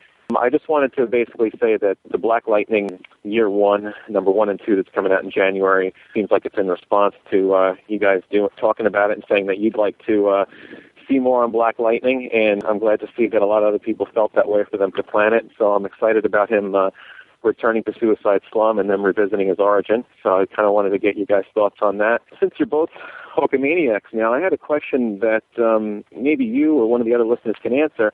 When they first brought back the series, they had made, I think it was Jeff Johns had offered the explanation that Kendra Saunders had committed suicide, and Shira Hall's spirit had leapt into her, so she was a walk-in, but she had retained Kendra's memories. When Walter Simonson had taken over and it had changed over to Hawkgirl, now Shiera's soul supposedly moved on, and now it's only Kendra, but I'm not exactly sure how that is, if Kendra's soul had already moved on. And then, I'm looking forward for them to, possibly resolve that. There's always going to be continuity issues here and there, and there's always an interesting way to explain it, but I'm just kind of wondering if they are saying that they were both sharing the body, because I had thought that, Kendra's soul definitely moved on. And I think that was about it. I had, in the first message, I had left sort of a memory of a delusion that I had that the Dick Grayson series is going to be what Sean was saying, that there actually will be a little bird in there, and, maybe Dick Grayson will talk to it, it'll sort of tweet back to him, and he'll understand it like Hawkman used to be able to understand Skrill in the old Filmation series, and maybe his name would be Robbie, and he's like, what's that, Robbie? There's trouble? And I don't know if the bird would actually wear a mask or if there was even a need to protect his identity, but it might look kind of cool. And I guess that's about it. Anyway, I really enjoy the show, and I was really happy to hear that you guys are going to be at the New York Comic Con in February. I'm actually going to be there as well in booth 1817 exhibiting for Monarch Comics with my character Witch Hunter. It's not about hunting witches, so I think you guys actually might like it with some some of the references that I put in there, and I think you might find it fun. But either way, I hope to be able to see you guys at one point, give you some goodies, and just basically let you know how much I like the show in person. But anyway, I really enjoyed the podcast, and take care. Bye-bye. Now, you see, Jim, Robbie, to me, would need a mask, because birds have families, too. Dude, I tell you, Well, you know that series has been canceled now. I mean, those plans have been scrapped. Did you know that? Okay. Oh, I didn't Grayson? know the whole. Okay, Yeah. the whole thing got scrapped. Oh, Yeah, okay. actually, probably since he left this message, the series has been scrapped. They decided, I guess they decided it was a bad idea. I think there was probably enough outcry from people saying, "What the heck is this?" That they're like, you know what? Maybe it's not the best idea. Let's I was go with something else." trying. I was keeping my fingers crossed. I'm like, well, maybe they'll make this work somehow, but I don't know. I'm kind of glad they scrapped it. Because I would love to see a successor to Smallville. It's just I want it to be something where, like, Smallville works so well because even though they're playing with the Superman mythos, they're keeping true to it enough. Yeah. To do a Dick Grayson series where you're, like, blatantly making up these years that just never existed. I kept saying, I'm going to wait to see the actual product before I judge it. But, in the back of my head, I'm like, I can't see them pulling this off. Because I'm trying to figure out a way that it would be entertaining for me to watch it. And I'm like... And saying all this, I was walking in with an open mind, but... Yeah, but there's still that big, huge but that you're thinking about. So, I still would like to see a Grayson, but I would rather see it with Dick Grayson before he becomes Robin. You show him as maybe a year as him as the circus performer. The end of that season is when his parents die. Then a year of him in Wayne Manor where he doesn't know the secret of a thing. We talked about all this. Yeah, I mean, it's kind of... that would I'm be, redunding myself. Yeah, that'd be a dream series. I'm with you. I mean, you and I are totally in sync on that. He was talking about Black Lightning. You excited about that? Year one of Black Lightning? I am pumped about that. When I saw that, I was like, yes, because it was exactly what we were saying. I wanted to see more Black Lightning. Mm-hmm. This is going to be a great way to get people into the character. Hopefully, maybe we can get some minis or a spin-off or something, because the character is just this really cool character. And the more I see about him, the more I'm digging. And being at the year one format, I'm going to actually get to see his past, which I know absolutely nothing about this guy's past. The only thing I know about him really is he's got the electric powers, he's got 2 daughters, and that's about it. So it's incredibly flattering that he thinks we have some kind of voice that, like, they would actually schedule that because of us. They didn't. I have no delusions about that. It's cool. I mean, I don't think it would be just us, though. I think it's just because of the fact this guy's in Justice League right now, which has a nice fan base to it. I'm sure a lot of people are talking about, they're trying to diversify the universe. That's why you've got your Blue Beetles and characters like that. They've been doing that, so I think this is a great opportunity to do that. And they just did a Vixen miniseries that they're currently going, and then now they're doing this. Which is a good read. It's a fun read. Yeah, it really is a great read. It's that G. Willow Winslow who's doing Air as well. And that's a writer who I'm keeping an eye on now because... they're on the radar right now. The stuff she's doing is fantastic. So that's interesting, and I think that's what that's coming out of. That was very flattering, though. You didn't think that on any level. As far as Hawkman goes, the Hawkgirl issue, I totally agree. That's what happened with Kendra. Slit her wrists, committed suicide, and Shaira's soul took over, and yet Kendra retained her memories. Now, I guess the way you would say they've revamped it now is that they were both sharing the same body on some level. Or maybe Shaira moved on and Kendra, still has... Kendra still has a soul on some level. I don't know how that works. She didn't actually... I take it as she didn't actually die.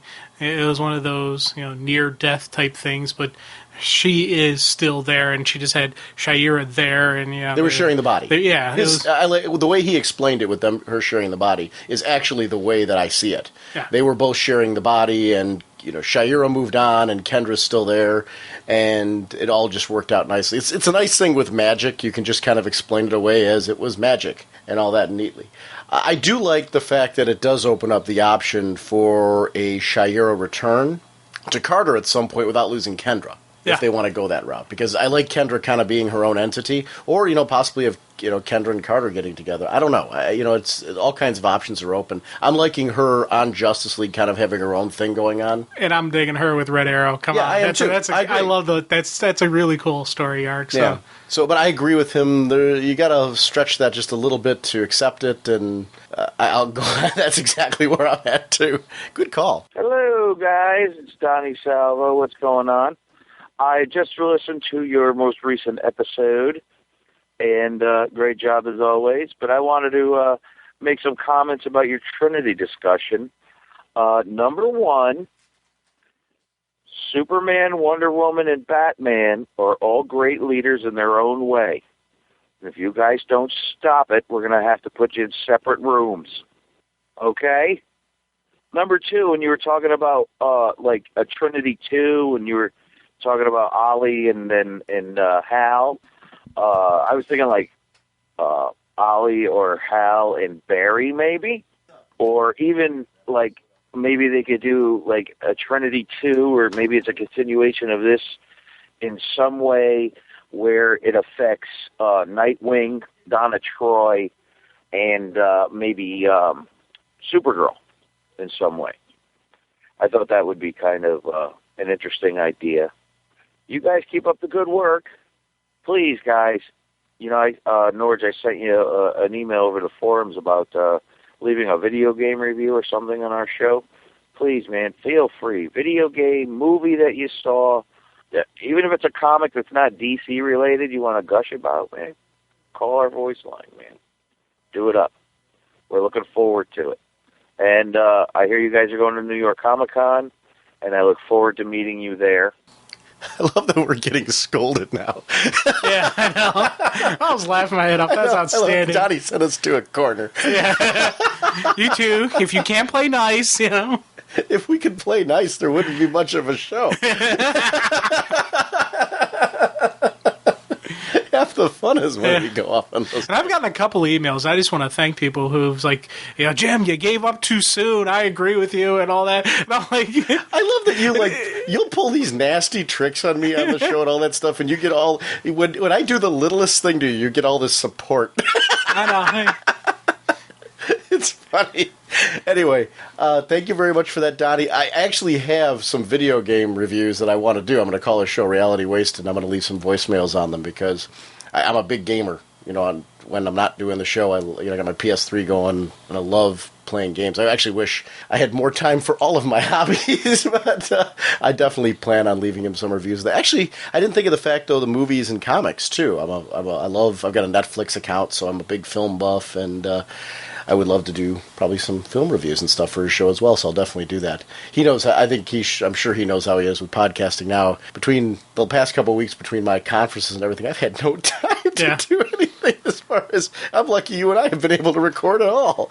And we've been scrambling just to find free time, and this has been just wonderful thing for both of us going,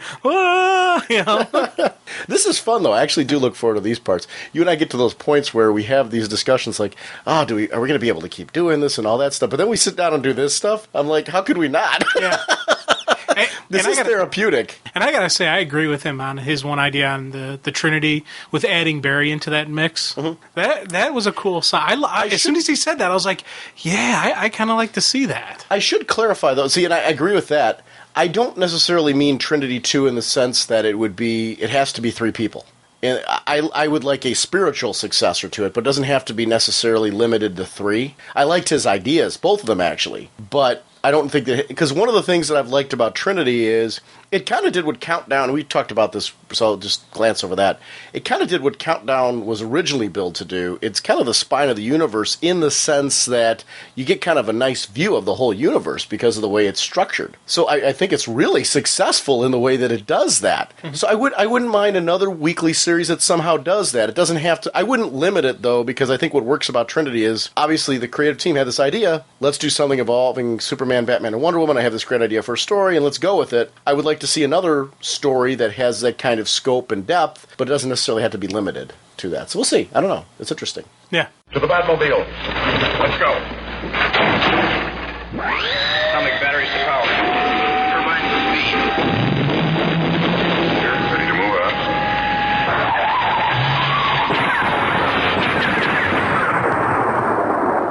Jim, let's do some speeding bullets.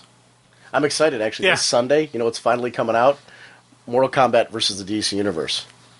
So you and I are going to be beating each other up on that I know. game on some level. Darkseid versus the Joker and stuff like that. That's going to be a lot of fun. Deathstroke's in it. Yeah. And I think Jimmy Palmiotti's still a secret character.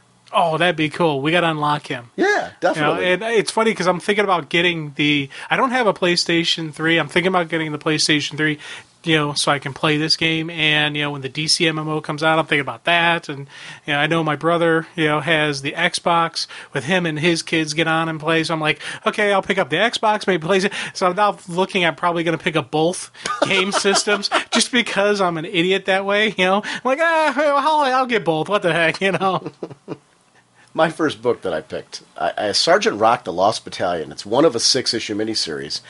Billy Tucci does the writing and the artwork on all this, and Hi-Fi Design does the colors. And they've really crafted a fun look at Sergeant Rock and the Soldiers of Easy Company. Kilroy, the cartoonist, is the narrator, and it really works because we get a personal account of these characters that somehow brings them to life, which I'm really into. The early battle scenes where we see Easy Company struggling to survive against overwhelming odds, it just totally works for me. These felt like real men in combat. Nothing superhuman about them, but it totally fit this concept, of course. Their heroism and trust of each other is what makes them special. Rock doesn't stand in the background giving orders. He is in the trenches, taking calculated risks and leading the charge. He is as much at risk as his men and survives purely by trusting and using their skills to the best of their abilities. So he's really a strong leader that brings them all into it. I had to think of you, Jim. There's this sequence with General Dahl where he gets on Rock and his crew for not being in regulation uniforms and grooming. So, this is a book that's going to be right up your alley. I know you haven't had a chance to read this one yet. Part of the charm of this book is the outside battles where we get to see, these men on downtime. They're in, their camps, they're in barracks, whatever. There's these wonderful scenes where you get to see them kind of lay back. They're playing some games. They're just chatting together, kind of letting their hair down, joking around, trying to regroup and get motivated for the next battles because everything's life and death. So you see these moments where you get to really endear to them. Then, they get thrust into danger again, and you don't know who's going to live or die. And that's the blurb for the next issue is, and this isn't going to wreck anything from this issue, is that a member of Easy Company is going to get lost. A long-standing member is going to get lost in that issue. Is going to die. So it's kind of it doesn't tell you who or anything else, but it's that means everybody you just read about, one of them is going to go. Yeah. And you care about these guys by the end. The artwork is absolutely stunning. It looks... the scenes, the tone, the mood, from the battle sequences, which look very brutal, to the nice calm sequences, which are bright, happy. It shows a different time. These are men that respect each other. And even though, like I said, they're a bit more casual because they were out on the field and all that you never at any point in time feel that his men don't respect him. Every one of the members of Easy Company respects Sergeant Rock. They would lose their life for him. And that's one of the things that I really liked. There is a nice balance of that kind of storytelling with the danger that the crew is in. They work their way into this smoky forest, and you're like, what's going to happen? How are these guys going to right into enemy lines? Cool. So, I know you're a big fan of the military. If you missed this one, the sharp art and dialogue alone, give this one a shot. It's a 6-issue miniseries. If you're interested at all into a good World War II storytelling with just gorgeous art, the artwork is very stunning. And just for the record, if anybody's wondering, my opinions on with regulation haircut, that all gets thrown out the window when you're in combat. So you're not, if the fact that Sergeant Rock probably isn't clean shaven, I'm not going to be going, oh, look at that, look at it like over there. That's not going to bother me because of what he's doing. Now, if he was back in the States on leave, and in his dress uniform, then yeah, I would have issues with him walking around with a stogie in his mouth and unshaven. But he's over there in the middle of the battle. It's not going to be something that will bother me, annoy me, or even be noticed by me. Now, see, I'm of the opposite. Let them be as shaggy as can be when they're back in the States. But when they're out there, man, they're representing us. They need to look good. No, I'm with you 100%. When you're out in the trenches and out in the field, it's like your first order of business is survival. You come home. You come home when you're out there. That's all you should be caring about, and not just you, your whole group. Everybody comes home. You don't want to lose any troops out there anywhere. So that's first order of business. So the other one I picked, Jim, another one I picked, I should say, 'cause I got a few books. The Action Comics Guardian Special #1, dude. This takes place during the Jimmy Olsen special, fills in some background on the Guardian clone, what his current state of mind is, why he went into hiding. I love this in so many ways for the questions it asked. Most religions deal with the concept of whether or not there is an afterlife. I love that Harper has to ask himself if he has a soul. For many people, that drives choices in life. Some try to live a better life to achieve a better afterlife. What if you don't know if you have a soul or not? Yeah. How would that drive you? Well, we saw Connor had that same type of crisis of conscience. Does he have a soul? Is he, human? Is he clone? What is he? And so, yeah, I ate that up with this one. And I like seeing it once again, seeing Jimmy, man up and be a reporter. Sure. It was cool not seeing him be the, golly gee, Mr. White, okay, CK? No, this was James Olsen. I was like, yes, I like that. He's hardened over time, this Harper. After being hypnotized, he became aware of his first memory, the death of his quote-unquote father. Again, this worked. You would want a sense of history for yourself. After realizing he was a clone, he would want to look at the original as a father figure. He also would want revenge for the death of his father that he saw in front of him.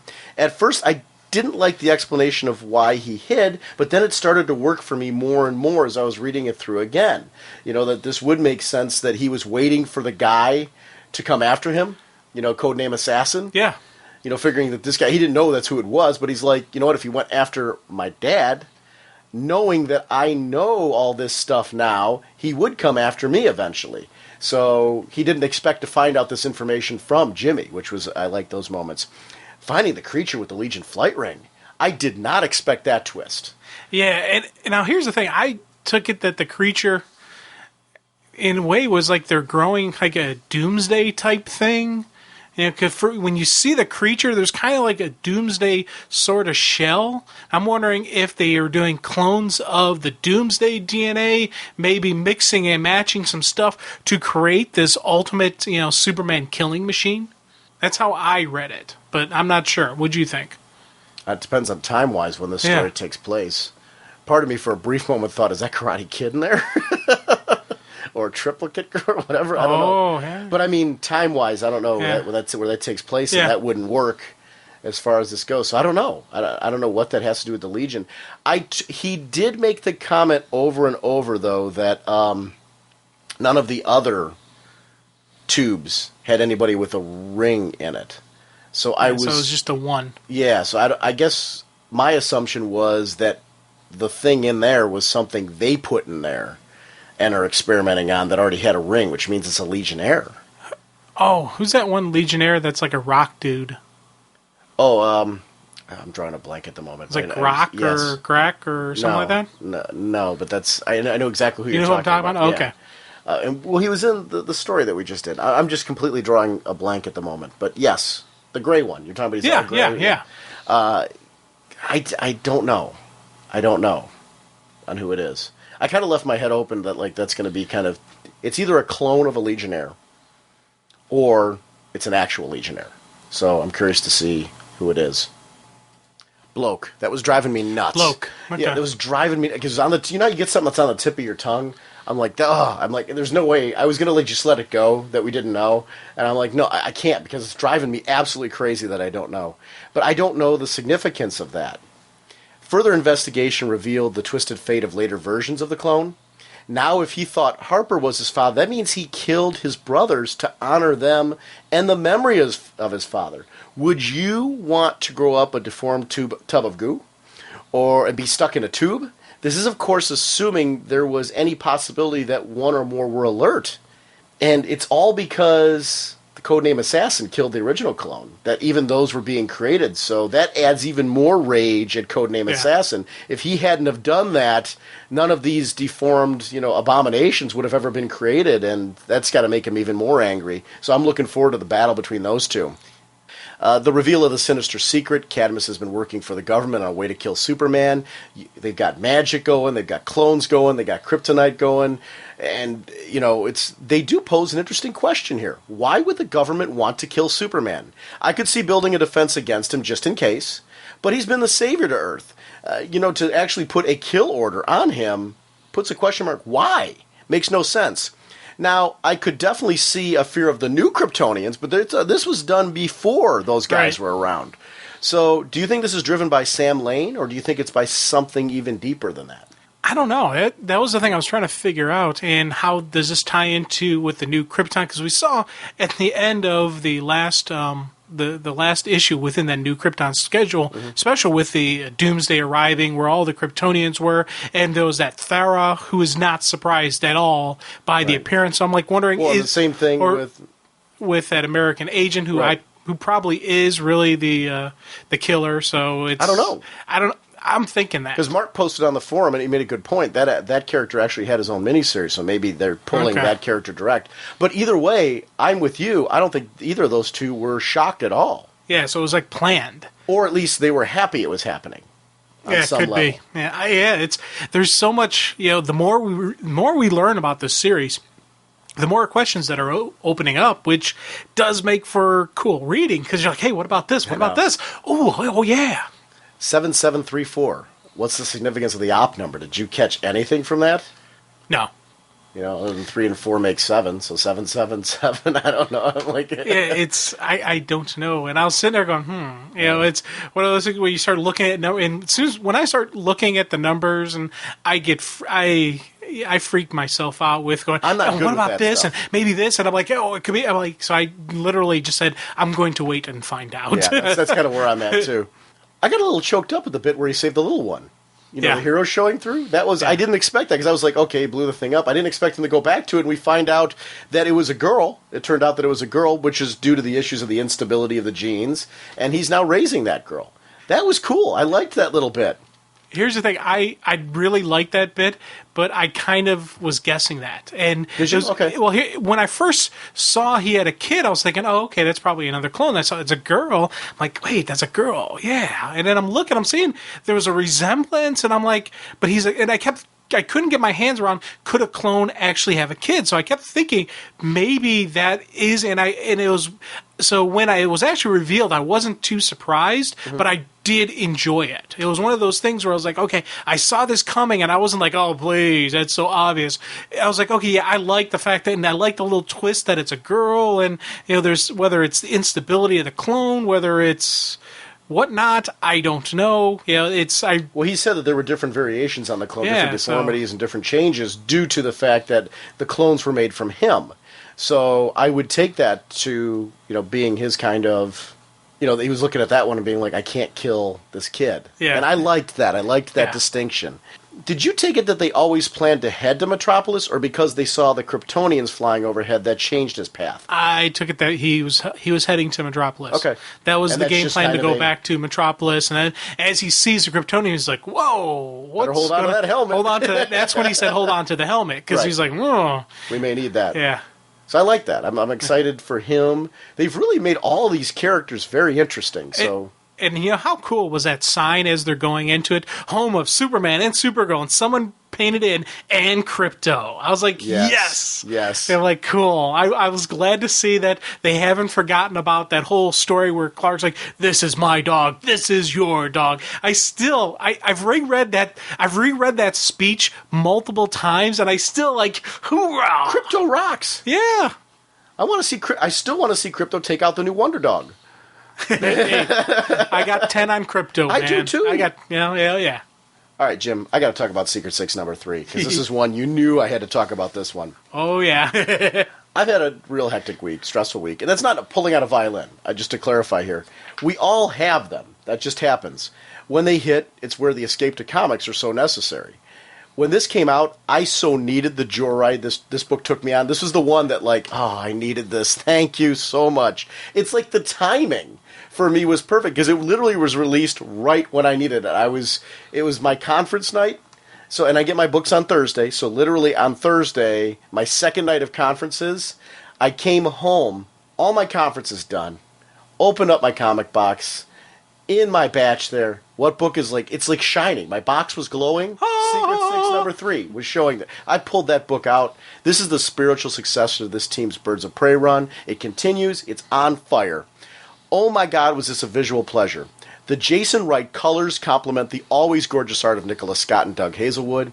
The film reel style flashback to the tarantula getting the card was really sharp. I liked that, how it had like a kind of the grainy like the style. grain of the film. Yeah, Yep. It was cool.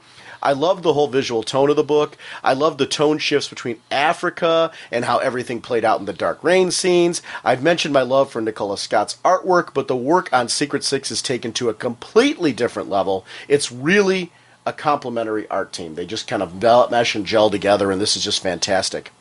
And on the lines of that artwork, just raving. One of the things that I caught this issue, and I was like, oh my God, that is outstanding. Wrapped around Deadshot, you see where his bullets are. You know, it's the belt around his wrist, and all the individual bullets are drawn in there. Makes sense, because normally you need a magazine-fed, belt-fed. Well, that's where the belt is. That's where the ammo feeds into the gun. I was like, yes, that is so cool. There is something about Bane in this that I'm just loving. Jim, do you see him using the Venom again, or do you think he's going to stick to his guns? Oh no, he's sticking to his guns. This is the post Venom. He's not going back to Venom at all. I don't know if they're going to come up with something else to supercharge him, or if they're going to keep him as is, because he is already a pretty so he may not need the Venom, but. I don't know, maybe they can jack it up a little bit or something similar to what Our Man takes, that it's not as addictive. I don't know. I don't know that he necessarily needs anything. I didn't mean it in the sense like I'm looking for it or anything like that. I was just curious because it's been referenced a couple of times, which is a nice nod back to the fact that most of the villain community would respect him as a tank. Yeah. He would fit that role on the team, so you would want him to tank up and go and start taking people out. It's interesting to follow his journey. His growing interest in Scandal is really interesting to follow. I can't tell if he's trying to be a father figure to her, a lover, or both. What do you think? Well, I'm saying father figure all the way. Okay. It's the protective, supportive, time, maybe get some sleep, watch what you're eating, that whole type of looking after her. And I don't know if it's him playing her, trying to get her to trust him so he could take over the team, because this is a very intelligent villain. So I could see him getting it because he knows he's not. I don't see that. Well, see, here's the thing: he knows he can't, seduce her because she's not into guys. So now he's going to get in on her good side a different way. And these are just a theory. I don't think it's actually going to happen, but it's an option. It could be something that we may see out of Bane. Maybe makes a power play. I don't know. And it's that whole what are we going to see out of him? So. See, and my take is with his newfound kind of spirituality, the way he's kind of carrying himself. Obviously, he talked about the reason why he isn't using the Venom is because he in some way found himself. What does that look like? Because he talks about the morality of it all, which is very interesting. Yeah. So I do think there's a genuine interest in taking care of Scandal. Just there's that part of me that's like, is he skirting the line here? What's going on? So it was one of those things. But I don't see him. It's all the more reason why I don't necessarily think he's going to go back to the Venom either. I think we're going to just see kind of an evolution of Bane, which I really like here. It's some weird, and it's a thought that popped in my head, and I know this is a completely bizarre thought, but, what if, Bane found, God or something like that, and he's doing this to, save the team, or, save Scandal, or so, I don't know, just he's trying to, to that level? Yeah, I wonder. Especially you mentioning father figure, and I'm first, whenever you're father, I naturally think priest. So, what if we get Father Bane? Or he's being a mercenary is what he knows. Yeah. So he kind of fits being on the team for hire for that reason. But I don't know. They've all got their quirky. Yeah, there's a real quirky dynamic to the whole team, which is what part of the charm is. They've all got their own little bizarre nature. I have the sudden urge to become an animal rights activist. I applaud Gail Simone for how we've been getting the slow reveal as to what's been tormenting Catman. He set those guys up to be tortured by bear traps because they were poaching. Now wait, imagine the mental torment of having to make a decision to walk through that, knowing you would almost certainly step on one because you were blindfolded. The mental trauma would give you nightmares for years. Considering the one guy so far almost certainly lost his leg and probably beyond, I mean, because there's no way that leg was going to be... And you figure, if you step and fall... something else is going to hit one of those traps. Yeah. Oh, yeah. Yeah. Catman is one messed up dude. Oh, man. And I tell you, we always talk about things I like for posters. That sequence of him when he was all pure shadow, except for the 3 scars on his chest with the backdrop of the the African plains and all that. Right in that, I was like, oh, that was a powerful image. That could be a poster as well. Now, when I read a comic, Jim, I've mentioned on the show multiple times that I like to delve into the head of the character and try to understand them and take that kind of beyond the page. So I was thinking about how I would handle that situation if it was you, Jim, that I had to blindfold. And I was really torn because, it is mean, but to a certain extent it's funny too. I was thinking to myself, would I set you up the same, or would it be funnier if I spun you around first and pushed, watching you stumble as you went through? I mean... Well, here's the thing I wonder. Because here's the you're saying that because I was thinking, what if I was put in that circumstance? What would I do? And the first thing I thought was, okay, don't pick up your feet, drag them on the ground. You kind of keep them close to the ground so that maybe you could catch your boot would feel the metal of the trap instead of pick up and put down where you spring it. Try to get away with a foot drag. See if they'd let you do that. See, that's why I'd spin you.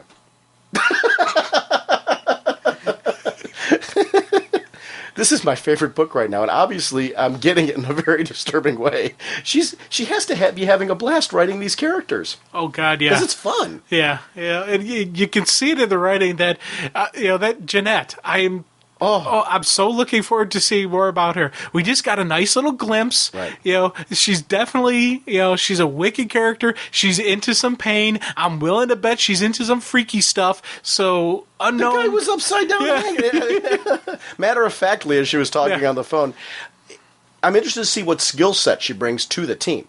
Yeah. What is that going to look like as she's part of the team? I'm glad to see another female, though, because it's nice. She'll round off the team nicely. It'll add some balance to this dynamic.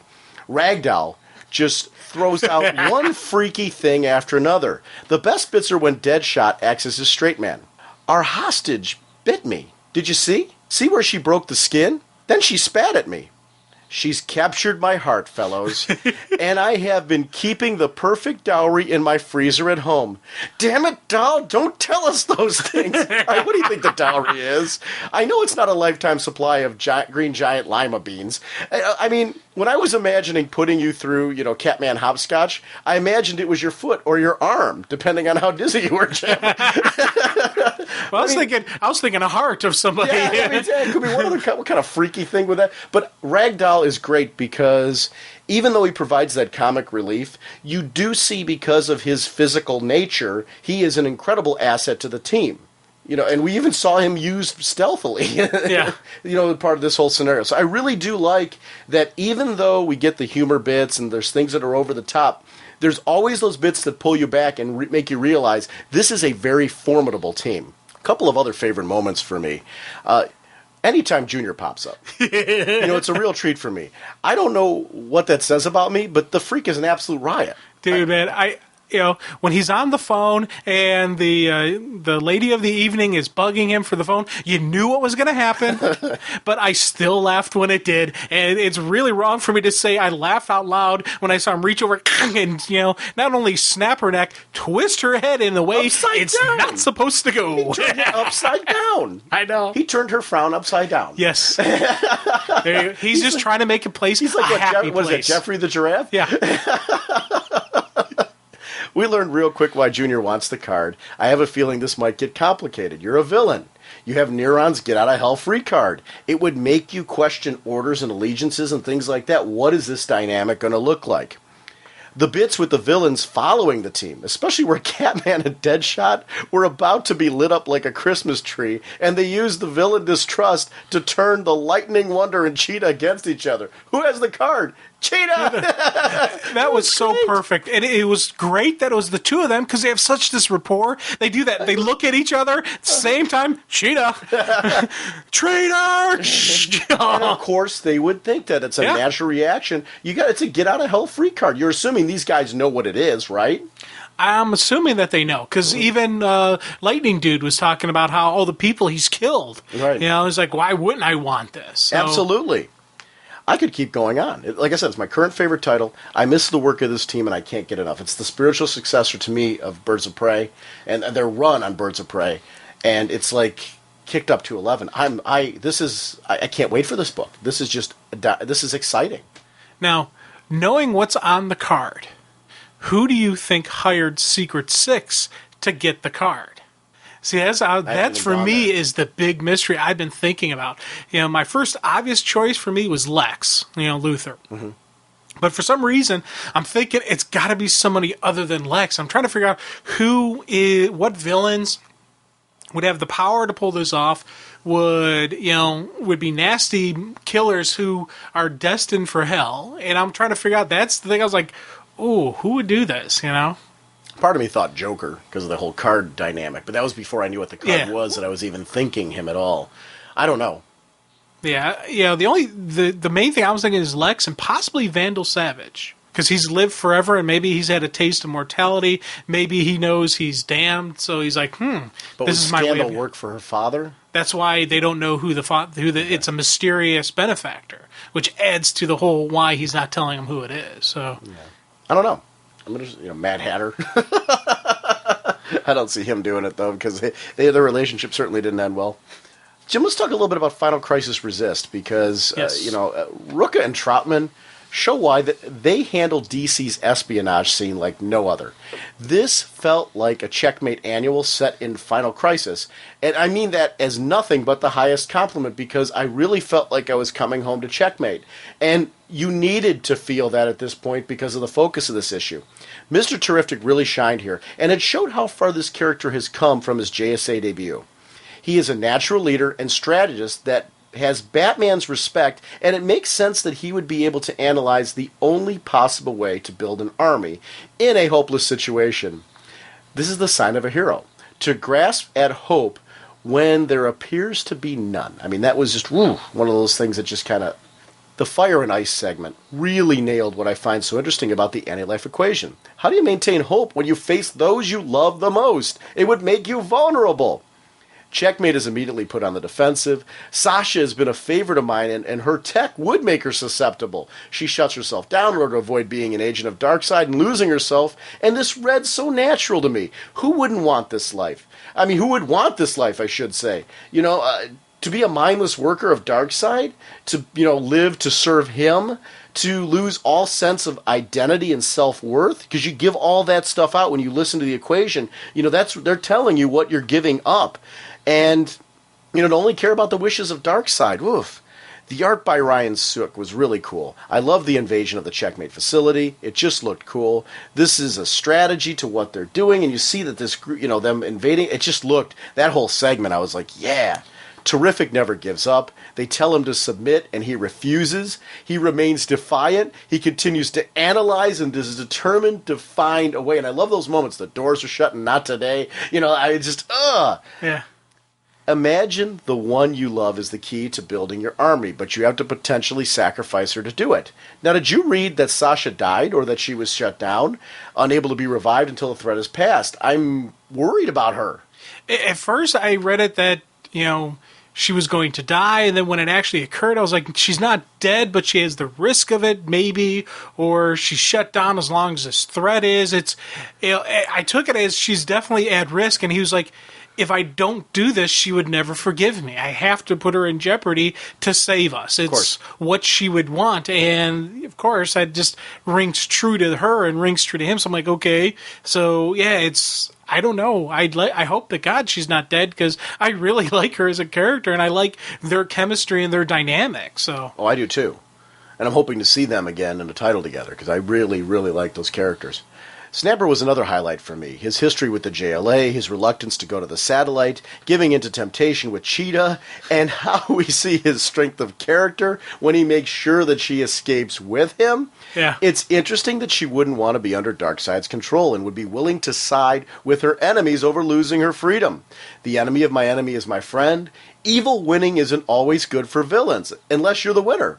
You are just under another set of laws and rules that they would normally rebel against. So that dynamic worked for me as well on so many levels. And I was glad we got to see what happens if you forcibly remove the visor or whatever thing from their face. That it's not just something good to do, so they can't just go and rip it off their friends. They got to figure out a way to separate it from their person, because what they did to Grodd, I don't know if they killed Grodd or if they really messed him up when they ripped it off of him. So I like seeing that, because that was always something that was going through my head. Why don't they just remove it? But now we're seeing it's more than just on the person. It's like fused with them. Right. And if you don't remove it the correct way, you probably will kill your friends and family. So I was like, okay, answered that question. Thank you. The dormant OMAC technology gives them one hope: to create an army, to try and make a stand. Just like the Flash bits, this was an issue I needed. I needed to see some hope, to latch on to something. Rucka and Trotman show why they are the masters, and I love following this group within the main Final Crisis mini. I want to see if they have any effect in the battle against Darkseid, if they can, because, I mean, this is an overwhelming, like, even though they're creating this army here of OMACs, I'm like, they're way outgunned.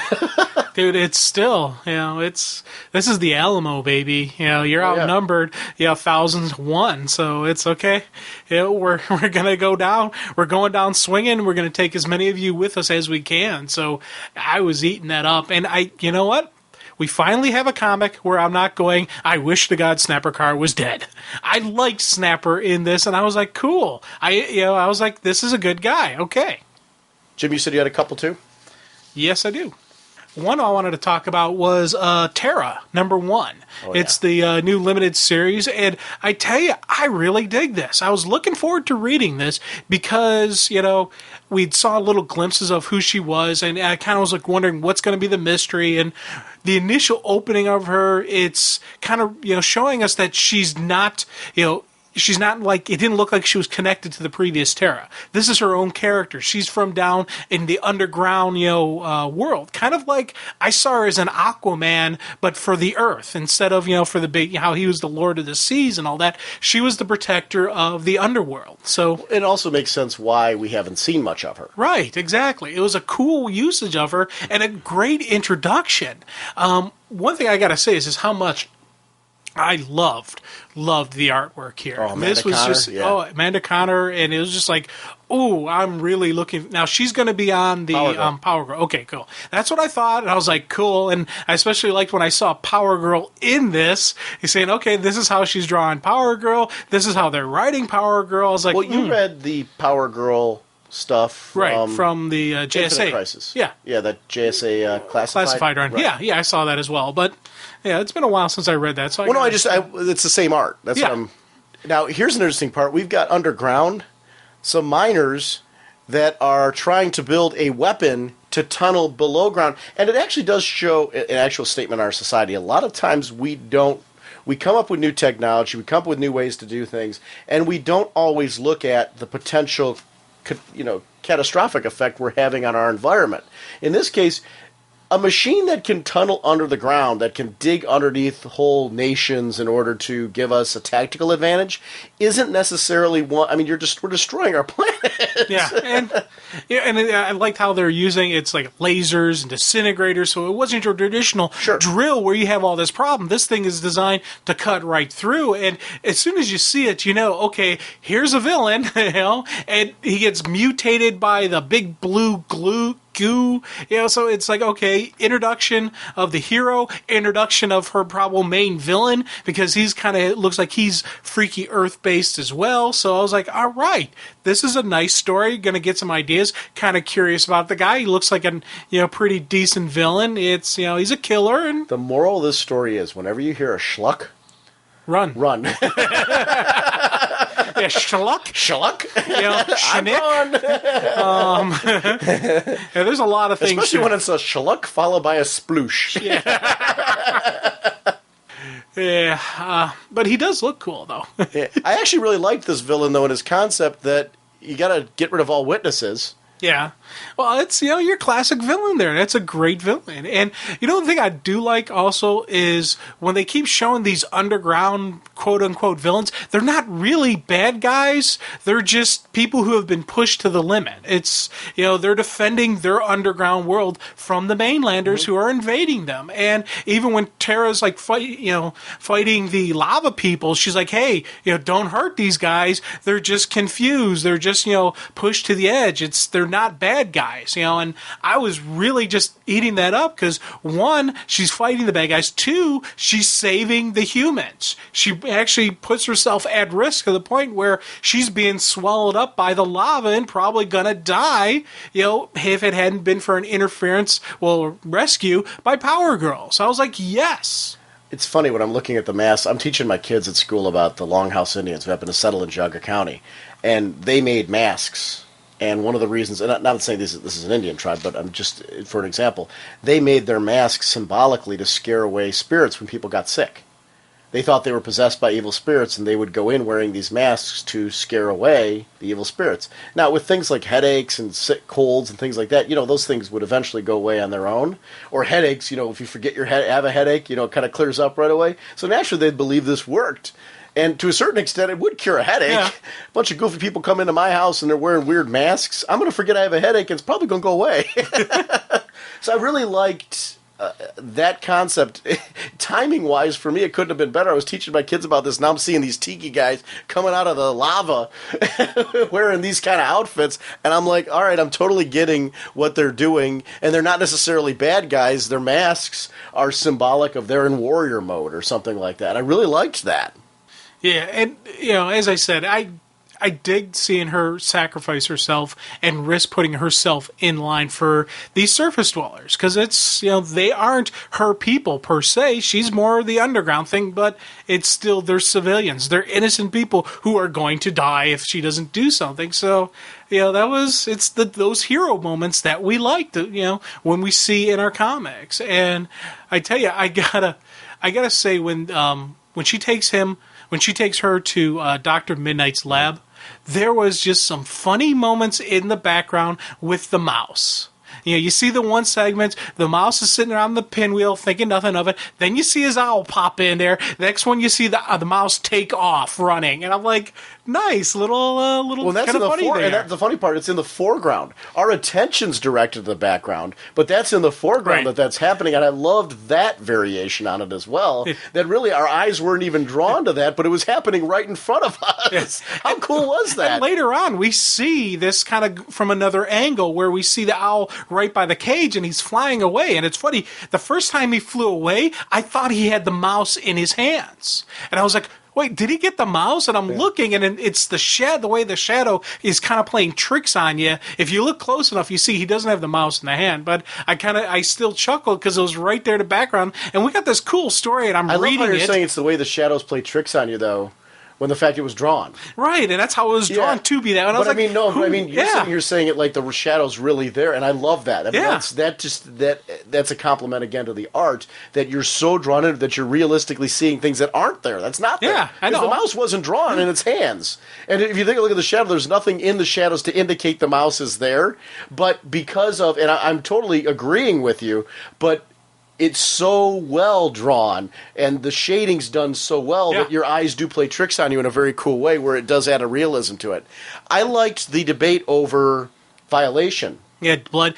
And it was funny because when I first read it, I was like, you know, why is she having, you know, such a hizzy over this? This is standard medical practice. You know, first thing you do is you take a blood sample. You see how the person's going. You got to know what you're dealing with to cure it. If her blood base was, you know, silicon base instead of iron base, then he wouldn't want to do certain things to it and whatnot. So I like the fact that he initially does that, and that's just the medical side of her. Then, you know, second, three times through, I'm thinking, okay, I can see what Power Girl's saying. She doesn't, you know, she wants to kind of protect Terra and look after her. This is someone she brought in, so it's her responsibility to make sure that she is safe and not being used or abused or whatnot. So I get what she was doing and why she was saying what she was saying. So it's like, okay, yeah, there's multiple layers here going on. And I immediately started wondering if we're going to see more of Terra in her series. You know, is she going to be a regular character? Is this a way to around the DCU, around the DCU, or how's that? Yeah. Now, what's interesting about this is I liked the reference. It's one of the attentions to detail that Palmiotti and Gray did. They referenced the previous 2 Terras. Right. You know, that there was, the Terra from Judas Contract, then there was another Terra afterwards, and now we've got this 3rd Terra here. Now, you were talking about before how there wasn't a connection between them, but then at the end we're left with the cliffhanger where we find out that they're a DNA match. Yeah, so that was when I first saw it, I was like, what? That was once again, it's... Or genetic match. Yeah, genetic match. So is this like, does that mean this could be another sister? Could this be her, mutated? Could this be her, from another Earth? What do we got going on here? So... that's kind of I like, nice ending with a nice cliffhanger. Nothing, too, dangerous cliffhanger, but it's still the, makes you wonder. Makes you want to read more about Terra. Makes me want to get number 2 and read it. Yeah, this is a book, I'm really, really enjoying. I liked her appearance in Supergirl way back when, because Palmiotti, Gray, and Connor did, and if you missed that, there's actually a Supergirl issue. You don't need to read it to understand this, but there is an issue of Supergirl, and I'm forgetting the number off the top of my head. It was written by Justin Gray and Jimmy Palmiotti, and has artwork by Amanda Connor. If you're enjoying Terra, I recommend you going back. I'm sure you can find it on the back issue stacks. It was a single issue that they did, first appearance of this Terra that was in there, and they had a team-up between Supergirl and Terra, so definitely check that one out to kind of see her for... I think it's been the only appearance of her, or one of, if she might have had cameos or something. Jim, what else did you have? Well, I also had Booster Gold number 13. And I tell you, this was another, I was reading it, and as soon as I read it, I'm like, I want to talk about Booster, because it's, one we've talked about in the past. We've said how much we're digging it, and this is just continuation more. This is a, first part of a 2-part series done by Rick Remender. And Remender. And Pat Olive. And this is going to be... Rick Remender was the one... actually, I think it was the whole team, was on All New Adam in the last arc, so... And this is kind of going to be the segue, or lead-in until the Dan Jurgens takes over the book again in 15. So definitely, it was a good read, and I really enjoyed this. Kind of like introduction, the Starro the Conqueror. We kind of see how he would, if he was able to play with time. And I like that. These time travel stuff where you go back, you change one little pebble, it's the whole ripple effect. And I'm liking seeing Booster is getting more into the role. He's not so much the bumbling goof off that he was before. There's still the funny moments of Booster. There's still the cool buddy cop moments between him and Skeets, between him and his sister, but he is actually kind of stepping up for, what he needs to do. And I like seeing the growth and evolution of Booster Gold in this. So I'm definitely looking forward to even further what happens with him. I love Rip's chalkboard. Yeah. Heroes negate each other, Black Plague, fear equals vulnerability, stuff like that. Weak-minded, servants only, something like that. So it's interesting just to see kind of just different references on there. Target Chronos. Yeah. So revolutionary incubation. So it's interesting to see just kind of... I'm always looking at the things in there. I'm not a whiz with determining what these little clues or tidbits mean, or even if they were meant to be at this point. But I just like seeing it and then trying to figure out later, well, did that happen, or did we see that, or how did that turn out?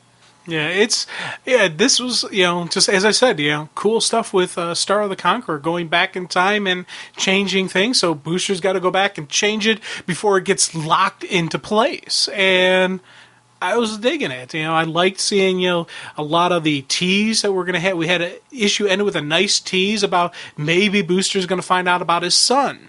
Who knows? It's like, my son, huh? Kind of, strangeness there. So it's definitely build on previous stuff they've talked about, laying down groundwork for future story arcs. I'm digging seeing Booster's sister in this, so yeah. She works for me because she's kind of the everyman. This is a great conversation here. Look, I might be new to all this, but why don't we go to before Starro possessed Rip? And why don't we just make it so Rip isn't around? Around to help Starro in the first place. You're suggesting we kill Rip Hunter? No, not kill him. Just, maybe knock him out or something. I mean, what other choice do we have? He's taken over Earth. I'm not discussing this. And you know what? He just went through a big, huge thing with his buddy Blue Beetle. Yeah. Where it was one misstep after another because they kept going back and changing things, and when they changed it, it didn't work. They did the same thing with Batgirl. So he's learning. We're seeing, a growth in Booster now. I like the dynamic of the two of them, though, because it's the buddy team-up. Yeah. Like we would have with him and Blue Beetle. But I do like the dynamic that she's asking the questions that we as fans, like, why wouldn't you do that? Well, okay, here's why. Because, and it makes you think about it. And I'm really liking that dynamic between the two of them. And the artwork is really good on this one. I like the Pat Olive art, and we got to see some of that in some of the 52 work as well. Definitely some good-looking stuff, and it's funny they keep going back to his his current Daniel, his current relative, and he's kind of like more of the Booster goofball, so we still have that little bit of who doesn't understand what's going on yet. So there's still everything pulling in there. So yeah. I love that we see the Cronoses with the Starro, and again, I want to see the resolution of the Supernova suit. Is Daniel going to get that back, or what's happening with that? And we see Grodd, and again with Grodd, we're getting his face ripped off. Yeah, it's not a good time for Grodd. No, it's not a good time to be Grodd. So this is an interesting little series. It's great to see Starro back in chemo. So it's big on DC's big on having their universe totally decimated by their villains right now. Their villains have stepped up their game quite a bit. They're throwing down. It's their time to shine. Yeah, Booster Gold. I got to say one thing about this series. When Jeff Johns left, it's another one. I'm like, until we get a regular writer, what's the storytelling going to be like? I really liked what Chuck Dixon did. I'm really liking what Rick Remender's doing. It's interesting to see that these. I don't know if that's. I'm sure some of that's editorial as well, where they're kind of making sure like this feels like the same book. So kudos to just everybody involved in the creation. They're putting good fill-in teams on these books that are really staying true to the original series and making a nice bridging between that. Because I'm really anxious to see what Dan Jurgens does on this series, because this series has so much potential to go to so many cool events in the DCU and go to some that maybe we haven't seen before from different perspectives. Yeah. Now, did you get a chance to read Justice League 26, the wrap-up to that whole the Vixen story with the Anissa, the Dreamweaver?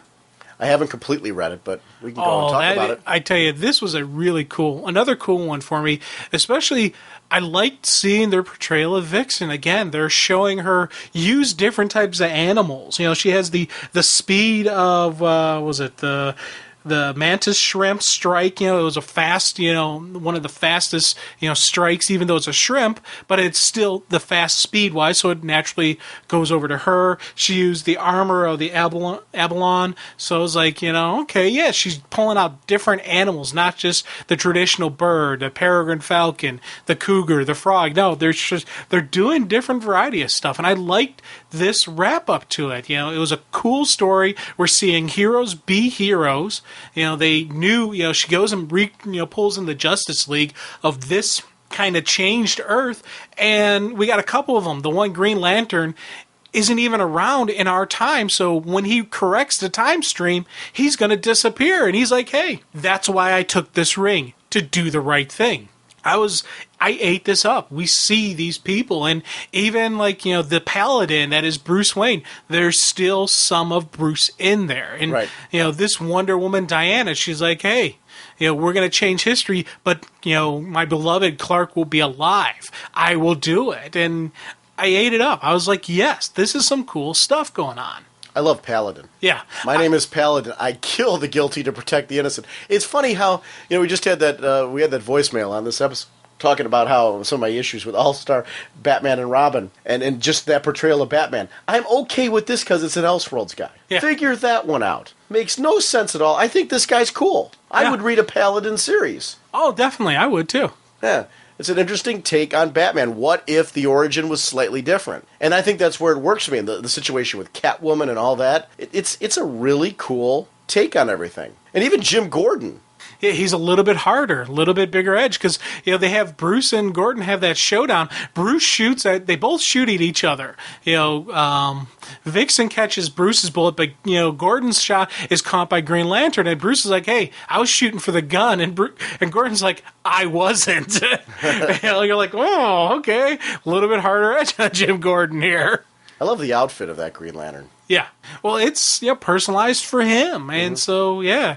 Now, the Brown Bomber, I don't know if this guy's ever been around before, and is he supposed to be just like a variation of Shazam? Because he had his power word, Black Power, where boom, he powers up, but I don't know if he was supposed to be that, or if he was a different character, or if there's somebody out there that's been the Brown Bomber. This is a character I don't know about, but I kind of like the guy. It was something about him. I'm like, I'd like to see him again. On Black Lightning and Shazam. Yeah, maybe a mesh of the two.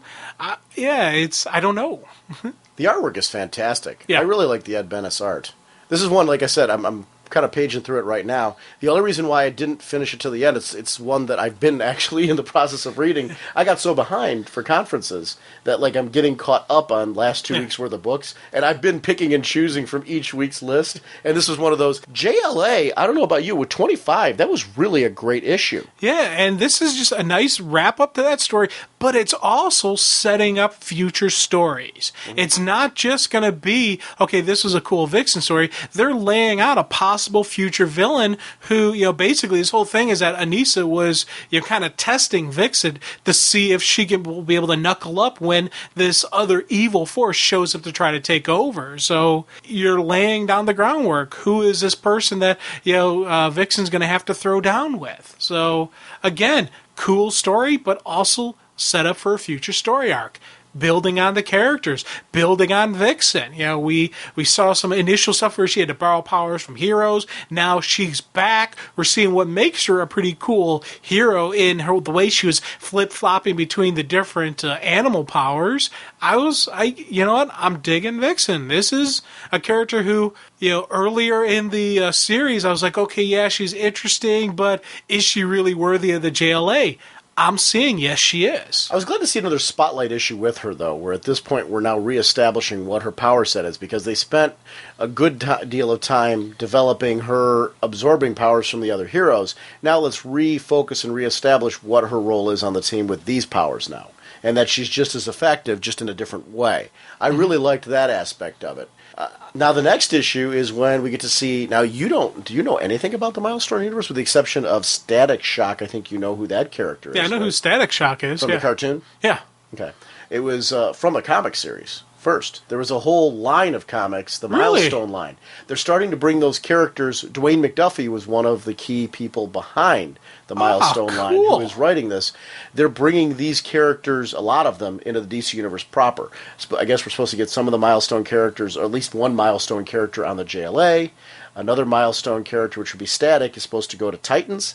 We're supposed to be getting, some of these characters brought in as a way to diversify the line by taking characters that did have, especially Static Shock. I'm really excited to see Static Shock, because I loved that cartoon series. To see that character brought into the DC Universe proper as part of Titans, I think he'll play off of that dynamic nicely. Oh, definitely, he'll be a good character for there, and I'm so glad to see that, because that was a cartoon I was like, man, I wish they did more with this one. So yeah, I'm glad to hear that. So that's next issue is going to have that. It's funny with how terrific JSA is. A lot of times I forget to mention how much I'm enjoying JLA. Out of the two, JSA is kind of my flagship title at the moment, but JSA is so darn good. JLA is a great book. Yeah, this is a solid read. This is all enjoyment. Right. And it sometimes kind of gets put to the back seat, which it shouldn't. No, not at all. I'm really enjoying this, and it's a book that I don't talk about enough on the show, and it's one that, like I said, it's another one of this big stack that I have. You can actually see my floor pile right now. I've got this stack of comics that I'm trying to get through, and JSA 26 was the one I was trying to get it read before this, because I had a feeling you were going to go to this one too. No, because it's a good series, so I'm glad that we got a chance to talk about this one. I love that our Speeding Bullets segment's like an hour. Well, yeah. Well, we covered a lot of books, though, Yeah, which so. is... I wanted to do that this week because I knew we had the big interview with Freddie, and we're going to be chatting a lot about Robin. I also want to talk about a lot of the other great books that have been coming out, though, because there's so many good titles that are Final Crisis related, but also ones that aren't Final Crisis related that I really wanted to spotlight. And we just really got the tip of the iceberg, because there were a lot that I wanted to get to that I didn't have time to get some notes together for, that I wanted to chat about. So we got more to talk about over the next couple weeks. Can Batman escape? One hint, the worst is yet to come. Hey, John and Jim, it's Nathan from Comic-Con, and I'd like to rant and rave about a couple things. All-Star Batman and Robin first. I don't know what you're complaining about, Sean, but I just started recently reading it in trade paperbacks, and I love it.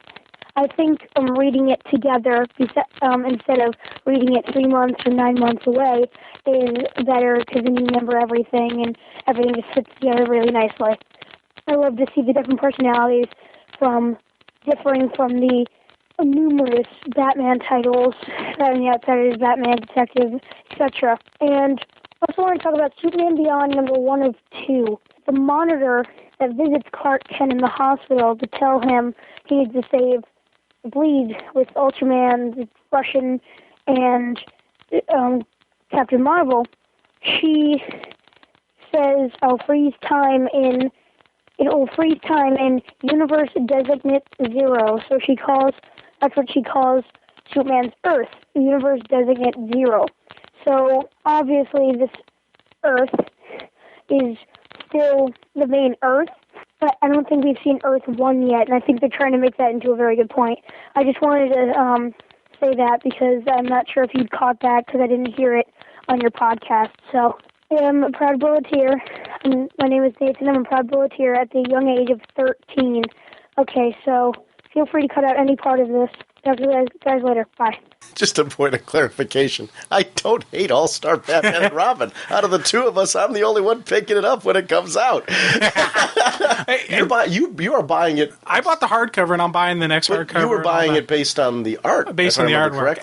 And I will tell you, when I got the first one, I looked it over, read it, and I was like, I didn't hate it as much as I did before because of the fact that I could sit down and flow through. Yes, I don't actually hate it. Yeah. I don't like the portrayal of Batman, but there's actually a lot of characters in there I really do like, and I agree with him. I'm enjoying the story. I just don't like...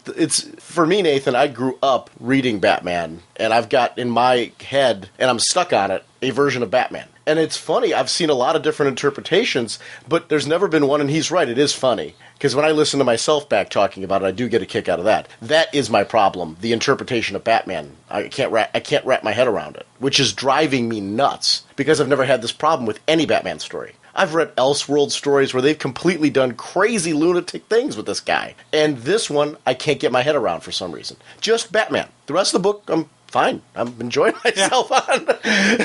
So it's not even... So, I mean, I'm gladly buying. I actually do. It's one of my top of the stack reads when it comes out. I grab it, read it right away, because I'm curious to see what they're going to do next. And the artwork's gorgeous. So, and I agree with him. You and I talked about on the one episode that we read multiple issues back together again. There was more to latch onto. And I do agree with him and his comments on that. The thing about Earth 1, he's right. We didn't talk about it, and the reason why, I guess at the time, they've teased that very lightly, and it was just kind of thrown in there. You know, the fact that it was Earth 0 and all that. I'm wondering how big a part of this Earth 1's going to be. Are we going to see those heroes? That's a big pullback if they bring back all those heroes all of a sudden. Now, there was an Earth 1? Oh, yeah. Earth 1 was before Crisis, the main Earth. Oh, okay.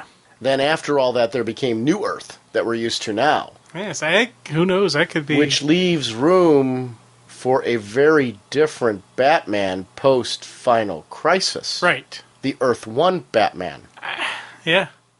Wow. Yeah, there could be a lot of... Who knows? It's... Especially all the stuff going on right now with they have Batman in custody, so who knows what's going to happen. There's a lot that can, Very interesting. Oh boy, which actually wraps my head around a lot of things that might be being changed post-Final Crisis. Oh, wow. What if it's not our Batman. What if, when everything is said and done, Batman is from Batman Earth 1. Yeah.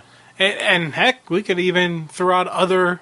What if the Barry that came over was from Earth 1? Very interesting. Very interesting. So, yeah, I don't know. This is going to be very interesting to see what happens. Cool. Thanks for the call, Nathan, and hopefully we'll see you in New York. Hopefully we'll see you in New York, Jim. You're not 100% sure on it, are you? Yeah, there may be some changes in the whatnot plans, so it's kind of right now up in the air. Yes, we'll have to see. Hey, Sean and Jim, this is F2. I sent an email out about a week ago. I just wanted to tell you I picked up Rage of the Red Lanterns Final Crisis Special, and it is phenomenal. The last page, what a reveal. I hope you guys review it real soon. I'm looking forward to it. And you guys have a great day. And Sean, I feel your pain with the parent-teacher conferences because I know my wife is going crazy. Hope you guys have a good day. I'll talk to you soon. Bye. I think that's kind of my experience with everything Green Lantern right now. Like it's just an amazing universe that's been crafted. I'm really Green Lantern happy. So, and I know we've many times, not just us, all around forums and around the net, people are starting to say that there's now a fourth member of, what was the Trinity, the fourth big, head of the DC universe, and that would be Hal Jordan. And I agree with that. I think that, he's up there. He's one of those characters now that I think his book is so important to the universe and everything that's going on. I really enjoyed Rage of the Red Lanterns a lot, that we talked about it on the show. And I'm excited for the fact that I like how this book, this miniseries, intersects into the regular Green Lantern series and Final Crisis and kind of it just feels like this whole big universe event that's going on. Yeah, we definitely are seeing the quintuple of the DC universe. You got, Soup, Batman, Wonder Woman, Green Lantern, and of course, Hawkman. Are you pre-ordering? You're right. Are you pre-ordering the Secret Origins hardcover? Yes. Yeah, I like that introduction to his background that led into this. It's funny. I'm ordering more and more hardcover collections of these stories because they're so good that I want them bound so I can read them easier. Which is insane because I'm rebuying things that I've got the issues. I know. I've started buying more of the hardcovers of the Gail Simone Wonder Woman stuff is all coming out in hardcover. The Circle. I have the Circle, and then they just had this current month order. There's another one. I'm like, okay, look at that one. It's that wonderful story with going to where they did that Barbarian story arc, and I really liked that. Lopresti's art really shined on that, so I'm definitely buying that hardcover. Yeah, I don't know. There's something cool about hardcovers. I'm really liking it. So yeah. And then the Brainiac hardcovers also. Yes, I know. I saw that. How do I know all this? We ordered them. So yeah, it's interesting. But I totally agree with his sentiments on Rage of the Red Lanterns. It's a wonderful, wonderful series. Hey guys, this is Scott in Simpsonville, South Carolina again. Just want to make a quick comment about something I just saw online. Here, DC is saying that Robin, Nightwing, and Birds of Prey will be canceled as of February of 2009. I'm hoping that when this RIP storyline wraps up, that this will explain as to why these series are being canceled. I just can't imagine that these won't come back in a different form or be relaunched somehow in regards to how RIP finishes up. But I just want to get your comments on that. And also, I was curious as to how you guys store your books. I'm actually now currently replacing my old long boxes with the new drawer boxes, and I'm really enjoying those. On the pricey side, so I'm only getting a few at a time, but really enjoying those and curious as to how you guys store your books and where you store them. Appreciate it. Enjoy the show. Thanks. I was actually going to talk about this when you and I got to the Speeding Bullets segment, that those books were being canceled.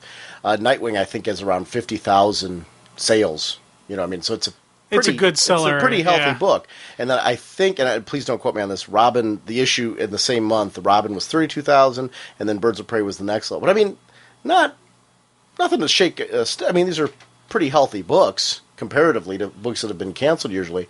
And the fact that all three of them are being canceled, I have to believe it's story-driven. Yeah, and I can't believe that we're not going to, whether it's going to be a relaunch in the numbering or if it's going to just continue on the old numbering, there's some reason they're doing this. I say it's to put mystery and doubt into what is going to actually happen, who will be wearing the cowl, who will be Batman. So that's my guess on it. Well, it has to do with the battle for the cowl thing that's going to be going on during that time, and the end result of that will obviously change everything. I'm really curious. I don't know. I mean, there's part of me that's thinking, is Bruce going to snap out of this and reclaim his cowl? What's going to happen out of this whole thing? It's interesting. And don't take my comments from that previous voicemail wrong. I'm not saying that I'm dead set this Earth 1 Batman. I'm just kind of like, wow. Yeah, these are all... I like taking a look at a whole bunch of different possibilities. My personal, if I want to give my personal viewpoint on what's going to happen, I think we're going to see Batman overcome this and reclaim.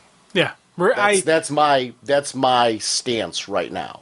And I agree with that. We're going to see Earth Zero, Bruce Wayne, return, put the cowl back on. I am Batman. Yeah. And that's how it's going to go down. And see him be a stronger person because of overcoming being taken to this place. I would think. I hope. I hope. Knock on wood. Yeah. It's gonna be interesting. It's an interesting story. So I'm curious to see how that happens.